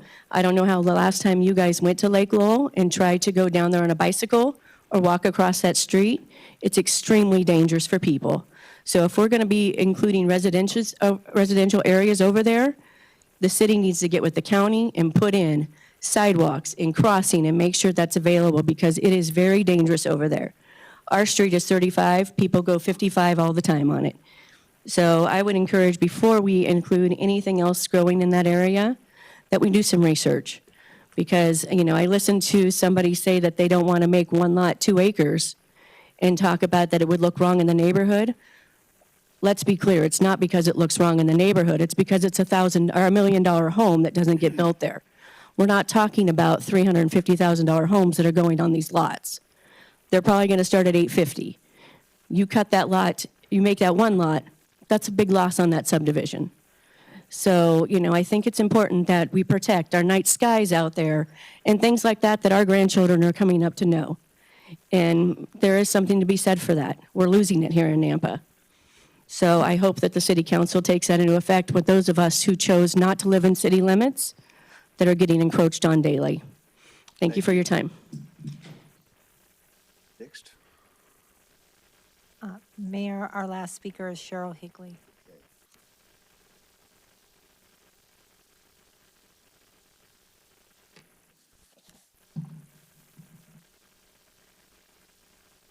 Okay, thanks.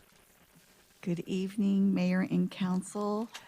Before I start, can I have one of the staff put up page 174 of the agenda packet?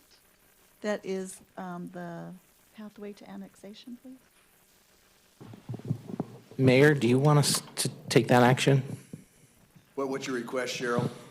To have page 174 of the agenda packet put up on the screen. It's in the packet. Has that request made prior to the council meeting? No. Okay, let's go ahead and move on, Cheryl. We're gonna Okay. take the time for that, Hopefully you'll please. remember it because you've already Yeah, seen sorry. it. All the council people do have that piece. No, that's not the same Oh, one. that's not it, okay. Yeah, that's a different one you Sorry. won't have in the packet. Okay, well, good evening, Mayor and Council. I'm Cheryl Higley at 12441 South Abbott Downing Way here in Nampa. I have really mixed feelings about this application. On the one hand, I'm thankful that this application is for 24 dwelling units on almost 39 acres, resulting in a gross density of 0.62 dwelling units per acre. which is appropriate for this rural area and its designation on the land use map. However, it does seem like sprawl to develop in the undeveloped area on the west side of Midway when there is still so much land on the east side and within the city limits that is available for development. I'm also concerned about precedents being set with pathways to annexation, including parcels for which there are no current plans for development, such as Grace Bible Church's application and the southeast corner of Midway and Lake Lowell, which they indicated at the public hearing before the P&Z Commission that they have no plans at this time to develop it. This same pattern was used by Oaks Landing on Middleton Road at Hunts Road, which was approved by the council on May 18th. It seems like this pattern will create more properties that will cause gaps in the infrastructure improvements, just like infill properties do now. Even though these undeveloped pathways may cause the annexation of properties to be contiguous, it does not seem that their development will be contiguous. In addition, it seems out of order to approve this development before Grace Bible Church has come before you. Mark Stoyer, though, has reassured me that the approval of this development would be conditional upon the approval of Grace Bible Church's application. However, it seems that there may be issues that could arise that you wouldn't yet be aware of that could affect your decision and even that of the applicant. For instance, Grace Bible Church's preliminary plan, which I've provided as a handout, shows 2 baseball fields and a soccer field on the west side of their property. I have several questions regarding these sports courts that you might have as well, now that you've been made aware of them. Mr. Such- Mayor, Yes. I'm Just sorry. a minute, I'm sorry. We'll pause the time. Can you here. pause my time, please? Yeah, I'll defer to legal, but you, Yeah, we have here, Mayor and Council, a situation where we have a pending application, as you recall, was continued due to a defective notice. As a technicality, you want to have that pathway of contiguity or a pathway of annexation prior to taking on another one. You could approve it if that's the course tonight with the condition of that approval. You could take public testimony and defer the vote until all that approval and review and annexation ordinances is recorded on the pathway path. That's the Grace Bible Church application. Oh, there's, yeah. She was, my apologies, let me clarify that. That is a pending application that needs to be assessed on the 4 corners of that public hearing item that's scheduled for a future date. September 8th is what I'm being told. And so that would be, it'd be premature to put any weight in that, and I'd advise to have Ms. Higley or whoever make comment at that time rather than at this setting. But it could affect this property, that's why I'm bringing it up. Understood. Mayor, Council, I'm giving you direction. You could take it as you will. No. Well, you were our legal for the city, so we will take your direction. Okay. Okay? So in other words, no more discussion as far as regarding Grace Bible, is that what I'm hearing? Yeah, and there'll be a time and a place to do so. On September 8th is what I'm told. Okay, then I'll Yeah. speak in generalities. Proceed. Okay, we just have about 45 seconds, Cheryl. Okay, thank you very much. So when you have one application that you haven't heard yet that could have an effect on this application, it seems premature to make a decision on this one. And I have concern about the lights in the area regarding Grace Bible Church and as well as for the wildlife. I'd love to see that area have dark sky lighting so that the wildlife is not affected. I can send you a letter that was done by the Golden Eagle Society and the Southwest Idaho Birding Association that they provided for Deer Flat Ranch that would also apply to this application as well. And talking about the lighting and how that affects the birds to have a lot of lighting in that area. Okay, thank you, Cheryl. Thank you so much for your consideration. Okay, we have is there anyone else that has not signed up that wished to speak? Okay, Mark?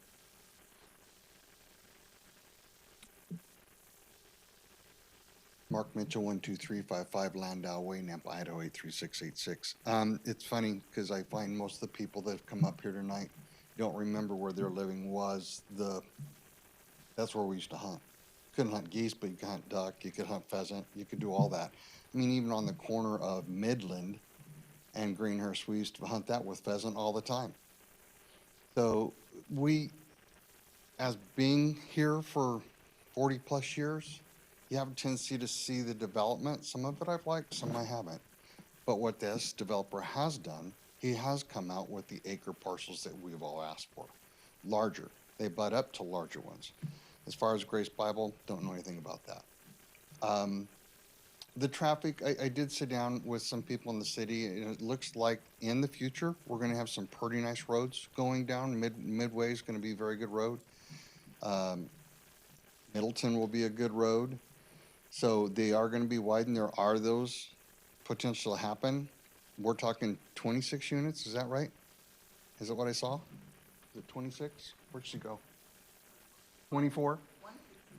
Okay, so 24. I will say, David, I do appreciate that comment about the two smaller lots. I mean, I turned it into an RV storage, but that's because I've got an RV. So, you know, you could move that over a little bit, that lot, make that one corner lot an acre, and then maybe put the pickleball court there. I mean, just food for thought, but it is a really nice laid out subdivision that's had a lot of concept. And I'll tell you, I haven't seen any difference in the birds. I've been here 77. That's a lot of birds. The deer still come down. I've seen them right at the entrance of our neighborhood on Iowa and Landau. And that's within the last 2 years. See them on the golf course all the time. There's just so much development that has moved there that has not hindered what people are saying it's going to hinder. It's just not. The birds are going to keep hanging out. As far as the pheasants aren't that great hunting around here anymore anyway. You have to go to South Dakota still. You do have to go to South Dakota. It's a little out of my price range, over budget. So I don't know. I think a developer's put a really nice subdivision together here, acre-sized lots. They will be $1 million plus homes. I mean, it's very similar to Lone Star Ranch. Very nice. That would be nice to have. So, we were not in the city when I moved into Carriage Hill. We were in the county. So you had your right to either hook up to sewer or you had your right to put in a septic. Once we did go in, you still had your sewer or this, that. We had our own well. I mean, these are all things that have happened. Guess what? We're still living there, and even some of the speakers tonight live in that neighborhood. So thank you. I made my time. Thanks. You did. Good job. Okay, is there anyone else that wished to speak? If not, we will have the applicant come back up and hopefully answer any questions that have been arise at this point in time. Okay. Okay, well, I thank you for everybody's comments. Like we kind of said, the property is located in the area of impact. So the property the development is appropriate for the area, as it is close to city limits, or in the area of impact. Open space is not required in this sub, but we are offering quite a bit of it, along with amenities. We thought it might be a little nicer for the residents living there. And I know how, Councilmember Jingula, you do like open space. I do. So we put that in there. This is going to be a great subdivision. These lots are going to be amazing. There's the location's great. There's going to be a 10-foot pathway, hopefully in the future connecting all the way to the park. It's just going to be a beautiful area. And I think this development is going to just improve this area. And I'll stand for any questions. Questions, council? Okay, thank you. Yeah. Very much. Okay, so are we ready to have a motion to close public hearing? So moved. Second. Roll call, please. Oh, all in favor? Aye. Sorry. Aye. I like that. Much quicker. Okay. Okay, council discussion or a motion and/or? Mayor, I make a motion to approve the annexation of zoning as presented on the screen with the exception of the combining lots 16 and 17 as one lot. Second. Okay, we have a motion and a second. Any discussion? Council Yes. Brunner, Mayor Brunner. Okay, well, go ahead, Councilman Rodriguez, and we'll be with you, Councilman Griffin. One of the things that we have been worried about is the impact of growth, especially on the north side and the southeast side of Nampa. It's just so much. The growth on the southwest Nampa appears to, in this project, goes toward what I wanted to see in a long time. And it's about time that we did that. However, growth is not paying for itself. Growth is a detriment at times to our taxpayers. But you know what? It's a good thing to see a growth, a project like this. And I want to commend the developers and the owners for this. So I'm going to surprise you all. I'm going to support this. But I hope it comes through that we can relieve the taxpayers for services and police and our services at water, et cetera. So I'm going to surprise you all and support this. Okay, any further discussion? Mayor? Yes, I'm sorry, Griffin. Councilman Griffin. It's okay. It's difficult not being there in person. I understand. Well, you're looking good. Okay. Thank you. Hey, I try. A lot better than a cowboy hat. I'm having a significant amount of difficulty with this decision because I'm balancing two important issues in my mind. It's exactly what I would want to see on the west side of Midway Road. Estates, large acre lots, bigger properties. We know that growth does not pay for itself on larger acre lots, but I've never argued that point of, oh, it pays for itself. I argue the point that those individuals would probably classify or be classified as affluent individuals, and they're the ones who give back into the community. The developer gives back into the community, and ultimately it's the economic benefit of larger estates, especially on the west side of Midway near the lake and those properties. This is the side that I'm having an issue with.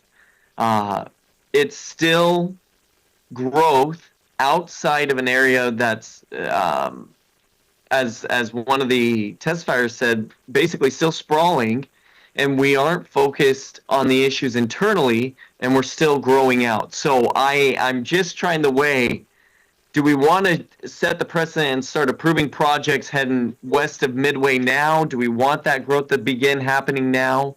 Or do we want to figure out the issues with our infrastructure, with our public safety, and then go that direction? So not necessarily a issue that I'm seeking an answer for, but I'm just expressing some of the feelings I'm trying to work through as we're discussing. Thank you. Any further discussion, Council? Mayor? Yes. Just a question on the motion. So 16 and 17 combined, does that also include, because we heard Becky say that the reason they didn't do that was because it would feel awkward. Would that include them, if we combine 16 and 17, cutting off a sliver and making it green space if that's what they choose? So it's still one lot, but maybe a little piece of common lot? I think that's for the developer to work out that part. I'm just looking at the consistency of 1 acre above, Okay. trying not to weigh in further design. But I think based on the comp plan, based on stuff, yes, they have the right to ask for an exception. I'm just not agreeing with the exception. And so it seemed like the easy was to combine the 16 and 17 if it still works for them. But trying to redraw more green space, et cetera, I think that's to them in the marketplace. Thank you. Any further discussion? I'm looking down both ways. Okay, let's do roll call. We've had a motion and a second, I believe. Gog. Yes. Chingula. Yes. Rodriguez. Yes. Griffin. No. Reynolds. Yes. Bills. Yes. 5 in favor, 1 opposed, motion carries. Mayor Bruner, if I may, just legal clarification, because of the delayed or faulty notice on the Grace Bible Church, this has to be deferred for the ordinance cannot be approved or recorded until such time the Grace Bible application comes through. And if there is an approval, there has to be a path of annexation. Well, it's not contiguous otherwise. That's correct. And that's a state law requirement. And so just making that clear for the record, for you, this body, as well as the public, that this will not go out of order. There will be a proper procedure. Some of this was outside of our control and the applicants with the faulty notice. That's the process we'll need to follow. Thank you for advising, sir. Good. Yes. Counselor, do we need to state anything on the record that we acknowledge that we've approved it, but yet it's delayed and subject to? Mayor and Councilman Bills, if I can direct your attention to the screen. You've already got it in there. Condition number 2 says that. Excellent. Thank you, Christie. Hey, they're always ahead of the game, so we're good. Okay, so anything else, council? Mayor Brunner? Yes. Just one quick question, or one quick statement. The decision I made has no bearing on Grace Bible Church. I'm not connected by my decision to Grace Bible Church from the next period. Is that what you wanted to hear? I don't know, No, that'll be brought up, I think, on September Okay, 8th. that's totally separate, so I just want everybody to know that. Understand the point, but Yeah. yeah. Okay. Okay, and we're finished here, but my understanding is, I'm not driven out there, but my understanding is that it is properly noticed that it is September 8th. Have you, in the last day or two, have you noticed that? And it still said August 17th? So whoever, Rodney or whoever, can somebody contact Grace regarding that? Yeah, we will go. I know it's not your responsibility, but, okay. So remember, it's September 8th? 8th. So it has to have, it has to have the 3 weeks or whatever. So they're still in the window. Yeah, they're still in the window. And we have to have proof of that before we will move that onto your agenda. Okay. And I believe they are aware, so, yeah, okay. All right, thank you so much. And we're ready to move on to 6.2. Anybody that wants to depart, feel free. You're going to miss a lot of action though here. Okay.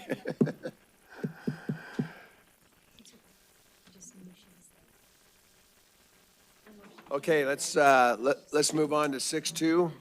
This is also a public hearing, action item, variance of NCC 10-4-3, 10-22-3.b, and 10-33-4.c.3.c, restricting vehicular parking, movement, and drive aisles in the 10-foot front yard setback and the 5-foot side and rear setbacks, and requiring a 20-foot landscape buffer from the right-of-way addressed as 90 2nd Street South in the GB1 Gateway Business Zoning District.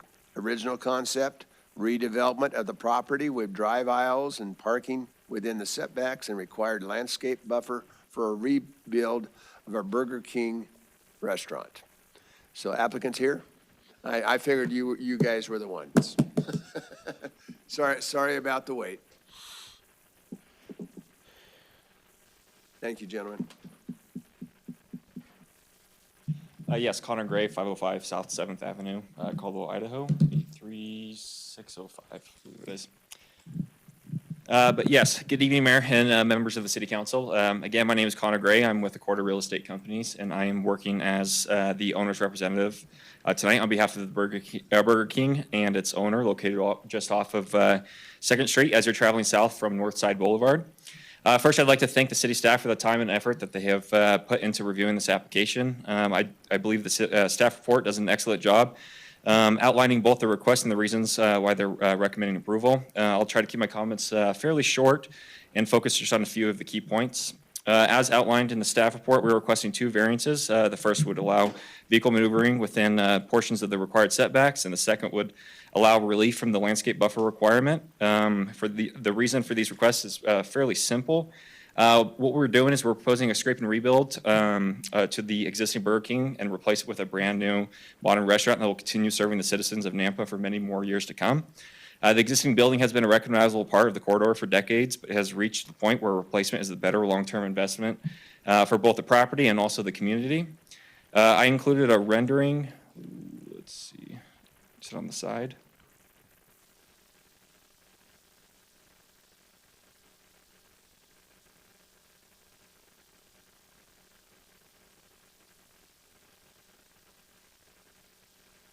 I'm just not pressing that.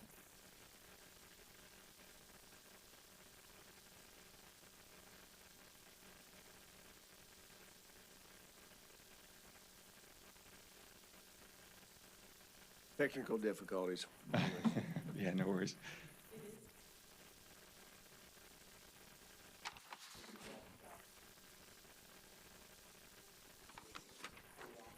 Yeah, there's just one particular slide.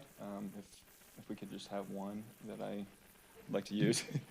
The other ones are, they're just fill.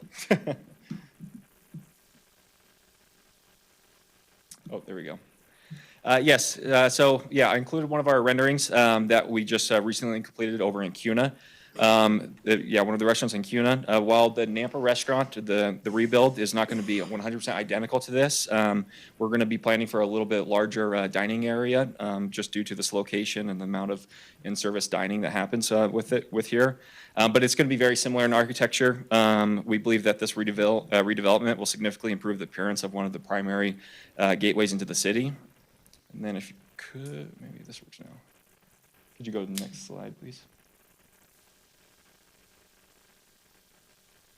Perfect.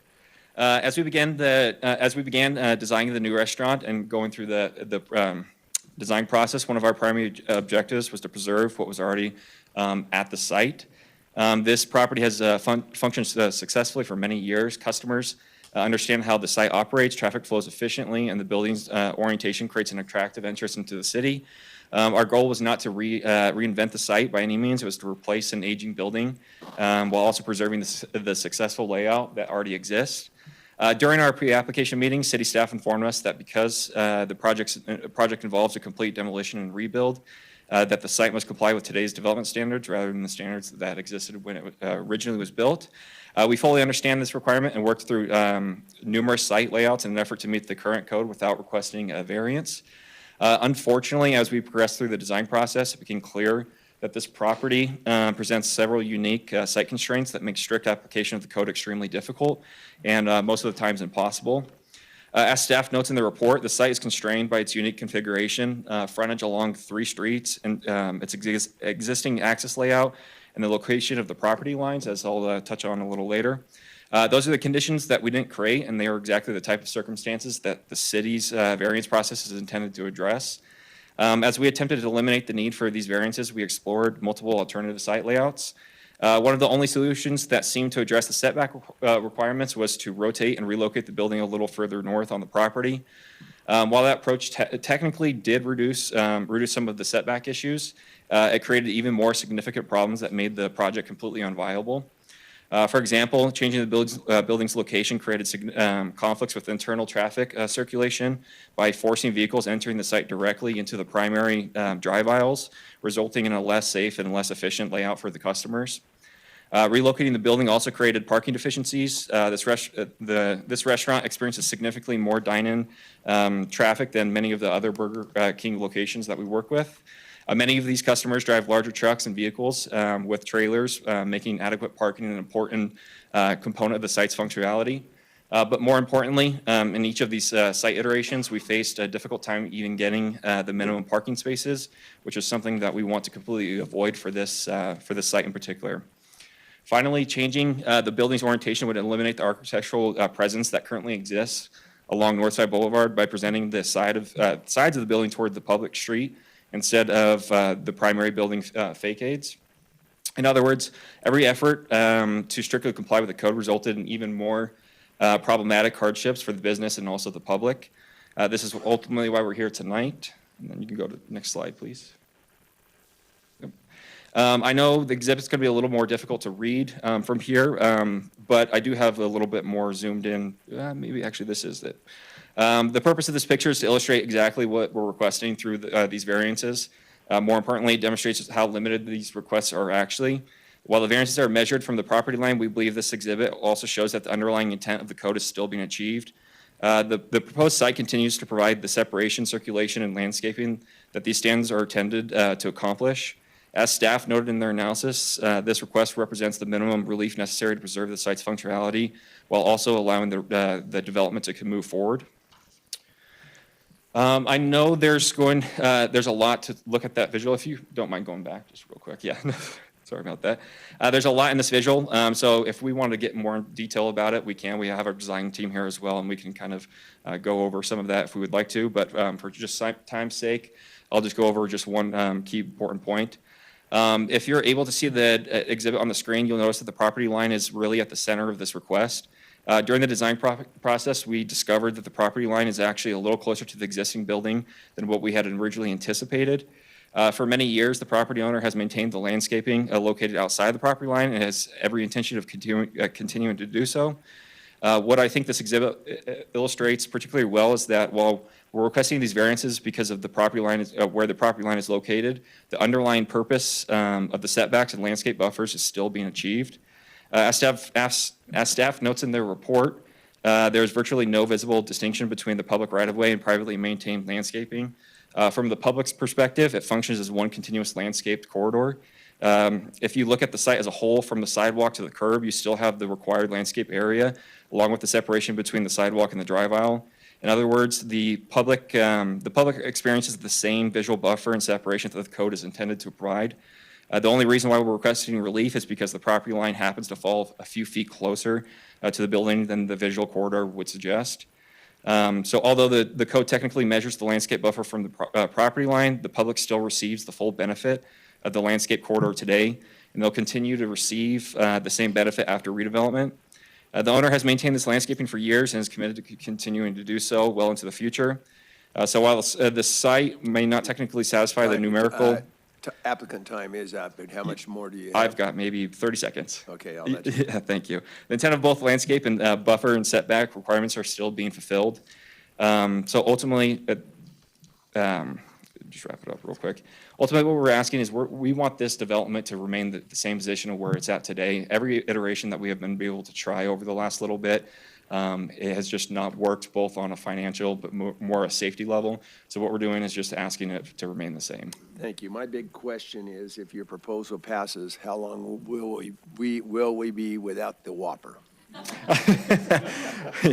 You know, the owner is here tonight, so I think he would be able to try to expedite things as quickly as possible. Mayor, I'm sad to report that we would be without the Whopper at 92nd Street South for approximately 6 months. However, the 1110 West Archer location will be open to... Do you deliver to City Hall at all? Yes. Certainly. Okay, thanks, good job. You did a lot of verbiage in that amount of time, so.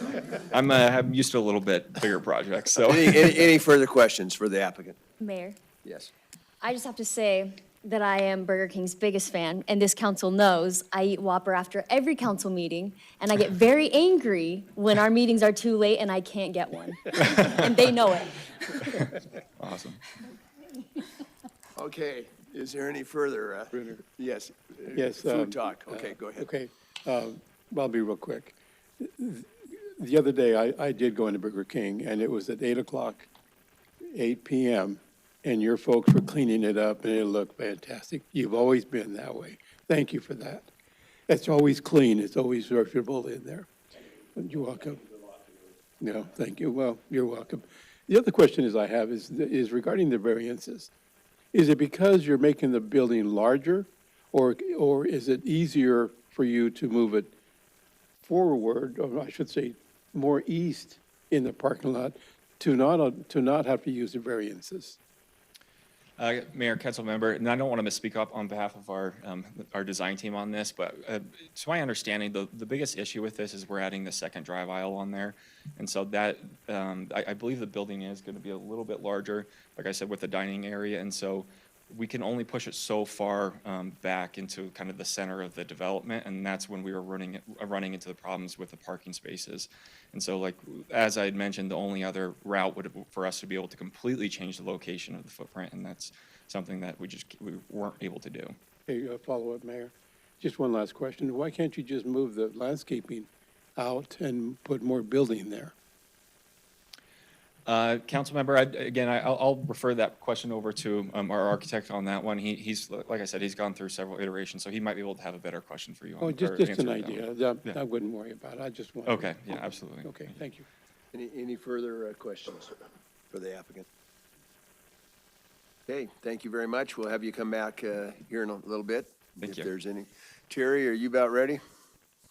And he did, like I said, he said so much in a short period of time, so you can keep yours a little shorter if you want. Okay. Okay. No pressure, though. Thank you, Mayor and council members. My name is Terry Friend, Associate Planner for the City of Nampa's Planning and Zoning Department. So we all know we're talking about the Burger King, not very far from here at 2nd Street and Northside Boulevard. They do want to improve that for us by removing the entire building and much of the site and rebuilding us a brand-new facility. In order to do that, we are seeking a variance from 2 portions of code that are restrictive on the site. The site is 0.95 acres. In our future land use map, this is designated as downtown, which is going to become important in some of the code sections that we're referring to. The zoning district is GB1, Gateway Business. And as you can see here, we're in kind of a changing area. To the northeast is the City of Nampa's water facility. To the northwest is Fred Meyer. To the west is additional commercial locations like the Dollar Tree and Rent-A-Center. And to the east, directly to the east, is Mountain America Credit Union and soon to be El Polo Loco. This property has gone through some changes over time. We rezoned it from IL to BC in 1985. Then in 2005, we rezoned it from BC to downtown business. That was part of kind of creating our downtown corridor. In 2009, we looked at that in a comprehensive plan, map amendment, and text amendment to help define that area for the city center district specific area plan. And then just recently, we've rezoned it from DB, or that downtown business designation, to Gateway Business 1, again, in conjunction with our work in the central Nampa planning area. So here's the sticker for this project. The site improvement code in 1016 tells us that if you are going to do a significant change on your property or your construction, then we want you to bring things into code compliance. And for this project, we're talking about creating a vacant lot situation because they're going to tear the entire building down.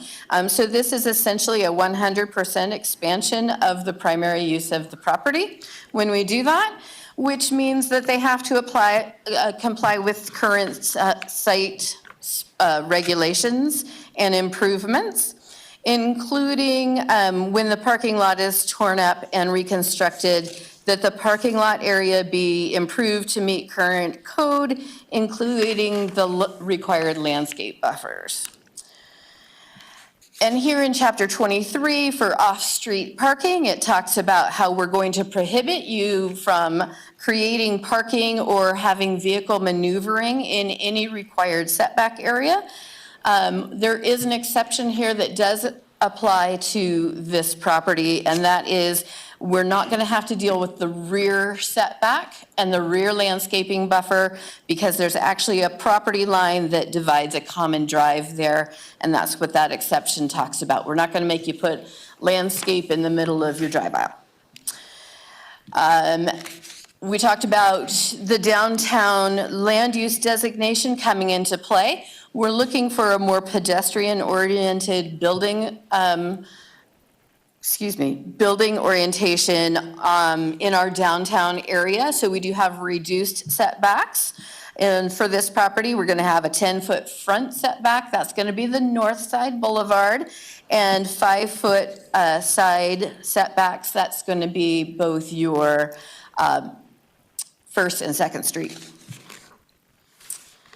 And for your landscape buffer, again, we've got the definition of a landscape buffer. We talked specifically about the area of ground that is on private property that abuts the edge of any street frontage. So we're talking about the inside of the property line, which is where we kind of get into some trouble on this site. And in the GB1 zone, the landscape buffer requirement is the same as our reduced setback requirement. So it's not that 20 feet you see there for the general commercial properties. So what does that look like for this site? So we see that on the north side's boulevard side, we need a 10-foot setback from the property line, as well as that landscape buffer. It's hard to see in this picture, but it was probably better in your packet. The orange lines there are the property lines. We see that set in considerably on the north side boulevard side. And so we're measuring our 10 feet from there. The First Street North needs 5 foot on the inside, and the Second Street, sorry, that is First Street South. And the Second Street South also needs 5 foot from the property line. So what are we really talking about here? We're really talking about feet. Everything that they're asking for a setback adjustment or the landscape buffer width measurement adjustment is under 4.5 feet. In one case, it's 1'11". So we're not talking about a lot. This is the site plan of the entire property. The property line is shown in red. Notice that it's inside the land area, especially along north side. And as we go through the next few slides, it's important to note that there's really no visible indication of the location of the property line. So that really blurs the distinction between that public and private area. And aesthetically, the existing landscape area, which is partially in the right-of-way and partially on the private property, visibly appears to meet the code requirement for that landscape buffer width. So this section along First Street South, which has a 5-foot setback and landscape buffer requirement, we've got about 1 foot 2 inches between the property line to the drive aisle. So we're requesting a 3-foot 10-inch setback area to be able to have that driving and maneuvering. And there is a total of 5 foot 11 inches of landscape area that's provided, but only 1 foot 2 inches of it is inside the property line. So we're looking for that 3-foot 10 to be measured on the right-of-way side. Happens here again on Northside Boulevard, but we've got about 8 foot 1 inches of setback and landscape area that's provided inside the property line. So we're really looking for that measurement to equal 10 feet. So we need 1 foot 11 inches of variance for this side. And this is the Second Street South side.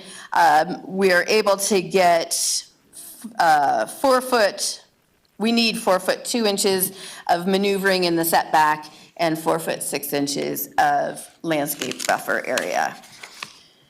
So council is empowered to grant variances in order to prevent or to lessen practical difficulties, unique site circumstances, and unnecessary physical geographic hardships inconsistent with the objectives of our zoning regulations.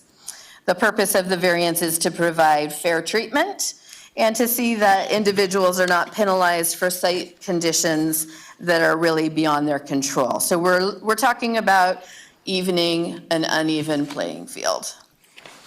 We do have criteria that need to be met in order to approve a variance. We've seen these before. There's 5 criteria.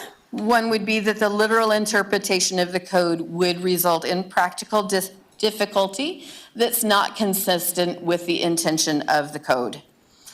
2, that there's extraordinary site characteristics applicable to the property which do not generally apply to other properties nearby.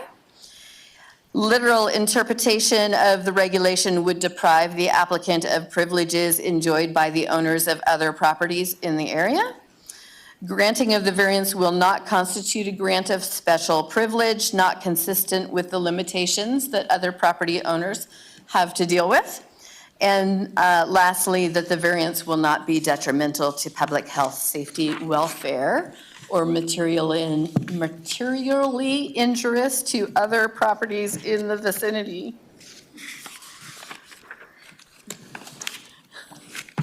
All right, the staff analysis is listed in your staff report. Basically, we're talking about a long-established commercial property where Councilman Jangula gets her burger after this meeting is over. If I don't talk faster, I know.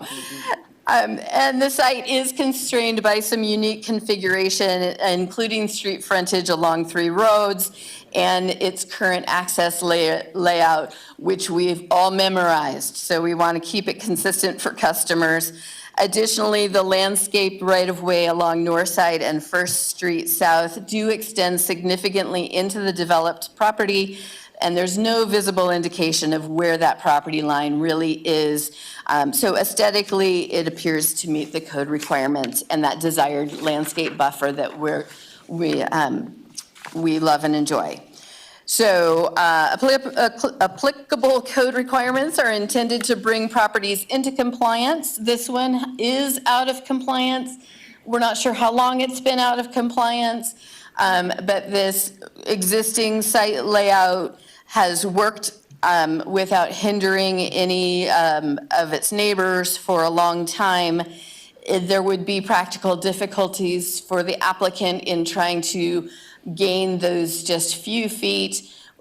We understand that there's just design constraints that would be not beneficial to anyone. And we're really looking at the minimal relief necessary, really just a few feet in a couple of directions throughout the site. We did not receive any public comments, agency department comments, and so there's only just the standard condition of approval recommended here. The facts that are listed in your staff report, we've covered pretty much everything. I'll just show them briefly on the screen. And this is excuse me. If you were leaning towards approval, this is a potential conclusion that you could use. This is also listed in your staff report for your consideration. And here are the potential motions. Mayor? Yes, sir. Question, Terry, but more so maybe for Daniel. It appears by the drawing that the city has quite a bit of right-of-way there that's under use for storm drain. Is that a storm drain for the city storm event, or is that for this property event? Mayor, Councilman Bills, that storm drain is site drainage, and as we work through the site design with them, we will have to determine what we're going to do with that, whether that is an encroachment agreement to allow that. My preference would be that it's relocated onto their site so that if at any future time the roadway widening or something, not that we have anything currently planned, but if at some future time we're not dealing with site drainage within the public right-of-way. Okay, that was my concern because with the coming forward, 7th Street improvements, north side, and that work and design, whether we're gonna need the right-of-way for use for that forthcoming project. And I shot Crystal a text, and I've been looking at the study documents. I don't see anything right now that's going to trigger that at this time, but those are not final documents and designs at this point. So that would be something we would be working with them on during their design process. Okay, so then the approval that was on the screen, do we need to say subject to the final review of the engineering of that? So they are not requesting a variance to the storm drainage policy, so the storm drainage policy would require them to move that off into their property. So I don't know that we need a specific condition for that, where they're not asking for So something. that's already a known quantity to the applicant. It's probably something that's just coming up now. That was something that, when Terry got done, I was going to inject myself, but you beat me to it. I didn't mean to beat you, I just, No. you know, I just don't like surprises. Yep. And so forth, so, as you know. Yep. So, I just think it's important that we have that issue out in front here, so. Good competition, guys. Okay. Okay, is there any other questions for staff, for Terry, for? No? Okay, I understand there's no one signed up as far as to bring public testimony. Is there anyone in our audience that is interested in bringing public testimony? Okay, rebuttal time. Is there anything that you would like to bring back to the council here? Think you're good for now? Okay. So we just need a motion to close public hearing. Second. All in favor? Aye. Okay. Well, Mayor, I'd make a motion that's on the screen, but subject to the clarification and possible storm drainage change, et cetera. Second. Okay, any further discussion? Let me just ask the applicant, then that's an understanding what the motion is. Do we have any, before I call for roll call? Okay, we're good. Roll call, please. Gog, Yes. Pingula, Yes. Rodriguez. Yes. Griffin, Yes. Reynolds, Yes. Bills. Yes. All in favor, motion carries. Okay, thank you. All right, so. Appreciate the continued investment in Nampa. Councilwoman Jangala, I guess hopefully she won't become a Big Mac person in the next 6 months. Just put more sauce like they were in the 90s. Make them better. You can always have it your way. Thank you. Okay. Okay, we have one more to go here, folks. So let's do it right, huh? 6-4. Read this. Annexation and zoning to RS 22 of single-family residential zoning district, potential development agreement, and subdivision preliminary plat approval for I don't know if it's ISA or ISA, I'm sorry, if Ridge Estate subdivision addressed as 8230 and 8054 Ustick Road for Robert Lightfelt. Original concept, 2 existing single-family homes and 7 additional single-family detached dwelling units. Our applicant, please. Thank you, sir.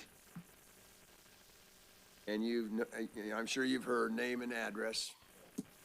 And then you have 7 minutes. Mayor and Council, thank you for your time. I will make it short and sweet. Robert Liefeld, 8230 Ustick Road, Nampa. Proposing here, I own 8230 and 8054 Ustick, consisting of 9 acres combined.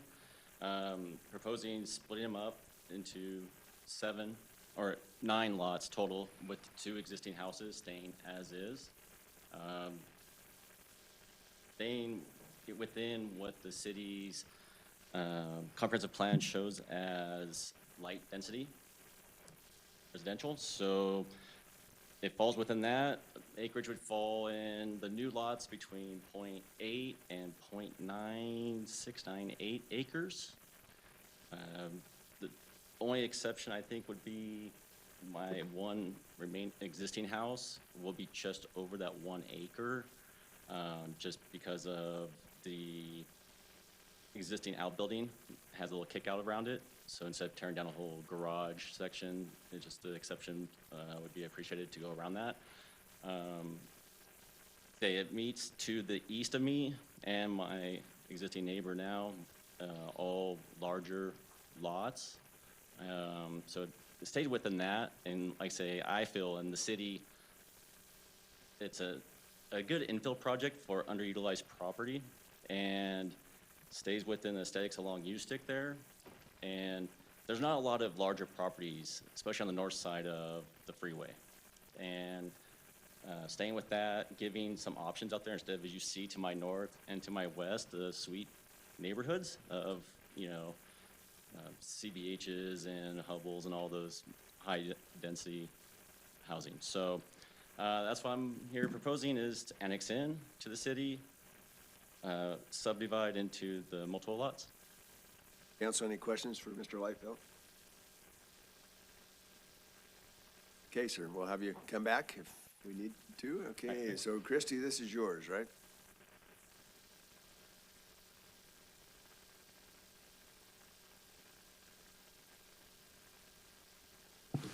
All right, thank you, Mayor and Council. Christy Watkins, Principal Planner for the City of Nampa. The request tonight is for annexation and zoning to RS-22 and a subdivision preliminary plat for the Isa Ridge Estates. This property is located in the low-density residential designation on the comp plan map. RS-22 is a compliant zone for the low-density residential designation. A traffic impact study is not required for this development due to the number of lots that are being proposed. They will need to dedicate right-of-way along Ustick Road, and there will be a 10-foot side path required along with drainage along Ustick Road. The developer has proposed a rural two-lane private roadway for this development. If approved, no parking signs shall be required along that roadway.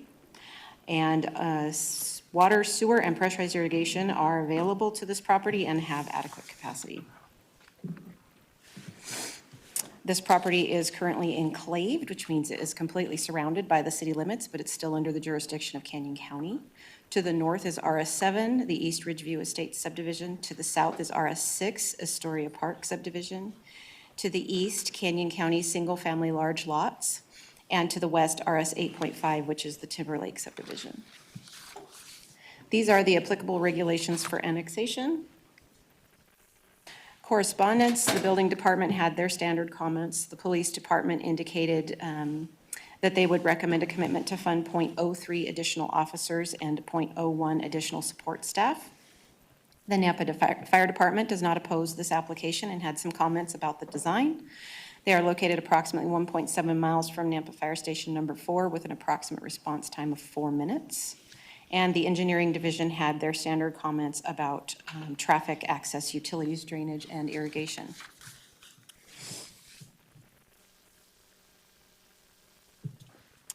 So the lot width and depth for these meets city code. The density proposed is 1.01 dwelling units per acre, which meets with that low density residential designation. The lot sizes within the RS-22 zone can range from 22,000 square feet to 43,560 square feet, or 1 acre. The lot sizes shown on the plat range from 34,850 square feet to 51,056 square feet. So therefore, they are asking for an exception, which you may grant. There is one lot with the existing residence that measures at 50,056 square feet that exceeds the maximum of 1 acre for this zone. So qualified open space, this is where that second sentence comes into play. Residential lots that are 32,000 square feet or greater within a development are not required to contribute to the qualified open space. This project has all of its lots over 32,000 square feet, so it has not provided any extra open space in any common area. When we accept an application for annexation, we look at a few things. One, this applicant has permission to make this request. The property is located within the planning boundary on the future land use map. This property is located in the low-density residential designation on the future land use map. The RS-22 zoning district is a permitted zone, and this does fall within the memorandum of understanding between the city and the highway district.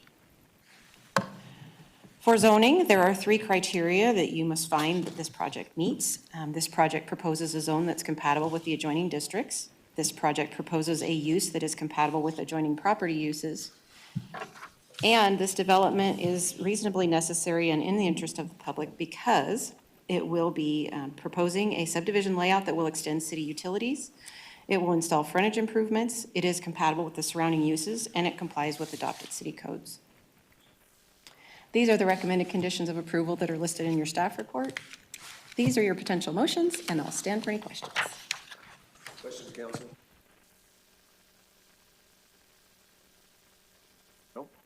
No questions. All right. Thank you so much, Christie. Appreciate that. Okay, would you like to come back for any comment? We have public testimony. Oh, public testimony, yeah. Is there anyone here that We would? do have two people. We do have two signed. Yes. I'm sorry about that. So go ahead and announce who the first one is, please. Our first speaker is Angela Gibson.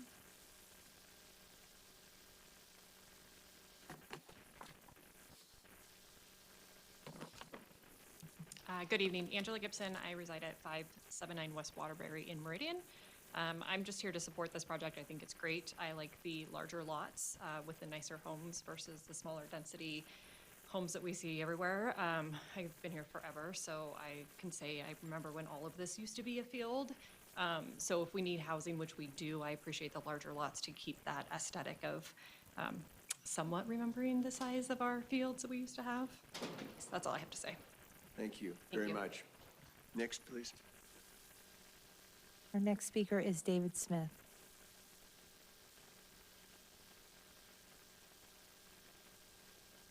Good And council, afternoon and evening. David Smith in 86 South Bancroft Way, Nampa, Idaho. I just want to say that I'm also for this. I think that not having regular track homes crammed into the small space and having these larger lots are a much better idea. So I approve. Thank you. Okay, thank you for being here and your support. Okay. Anyone else interested in speaking for the application? Mayor Brunner. Yes. Madam Clerk, what was his name? One more time? David Smith. David Smith. David Smith. David Smith. David Smith, correct. Address? I would have to look it up. You want to come back up and give an address for You Councilman spoke so Rodriguez? fast, I didn't get you. 86 South Bancroft Way Where's that at? in 83651, Okay. Nampa, Idaho. Thank you. Thank you, Mr. Smith. Okay, now, any further? Okay. No closing remarks? Okay, we are ready for. Make a motion to close public hearing. Second. All in favor? Aye. Discussion or motion? Make a motion to approve this property as listed on the screen. Second. We have a motion and a second. Further discussion?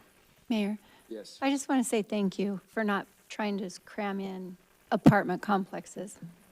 Amen, sister. Okay, Councilman Jangla, you're not going to talk about any open space. I'm not, because this is an infill. Like, rarely do we see an infill little piece where they've actually made large lots. So, thank you.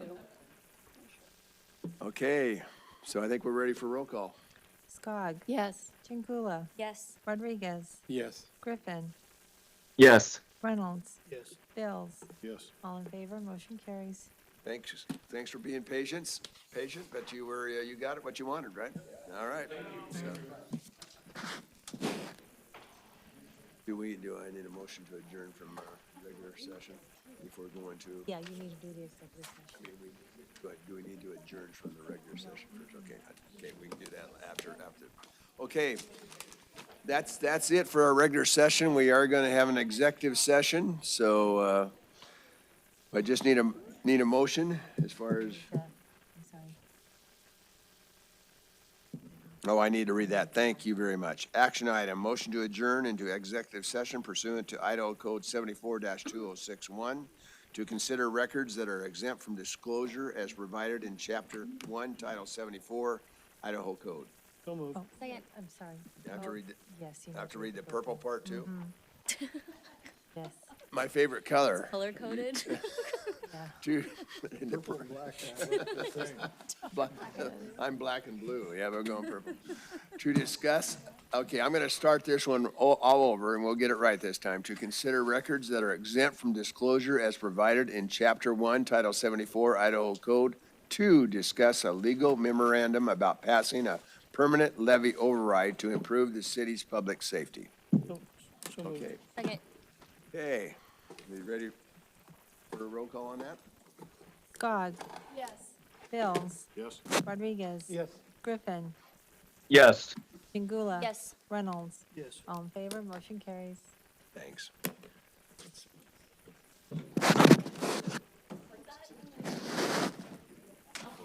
Yes, you will. so much detail, and then there's other.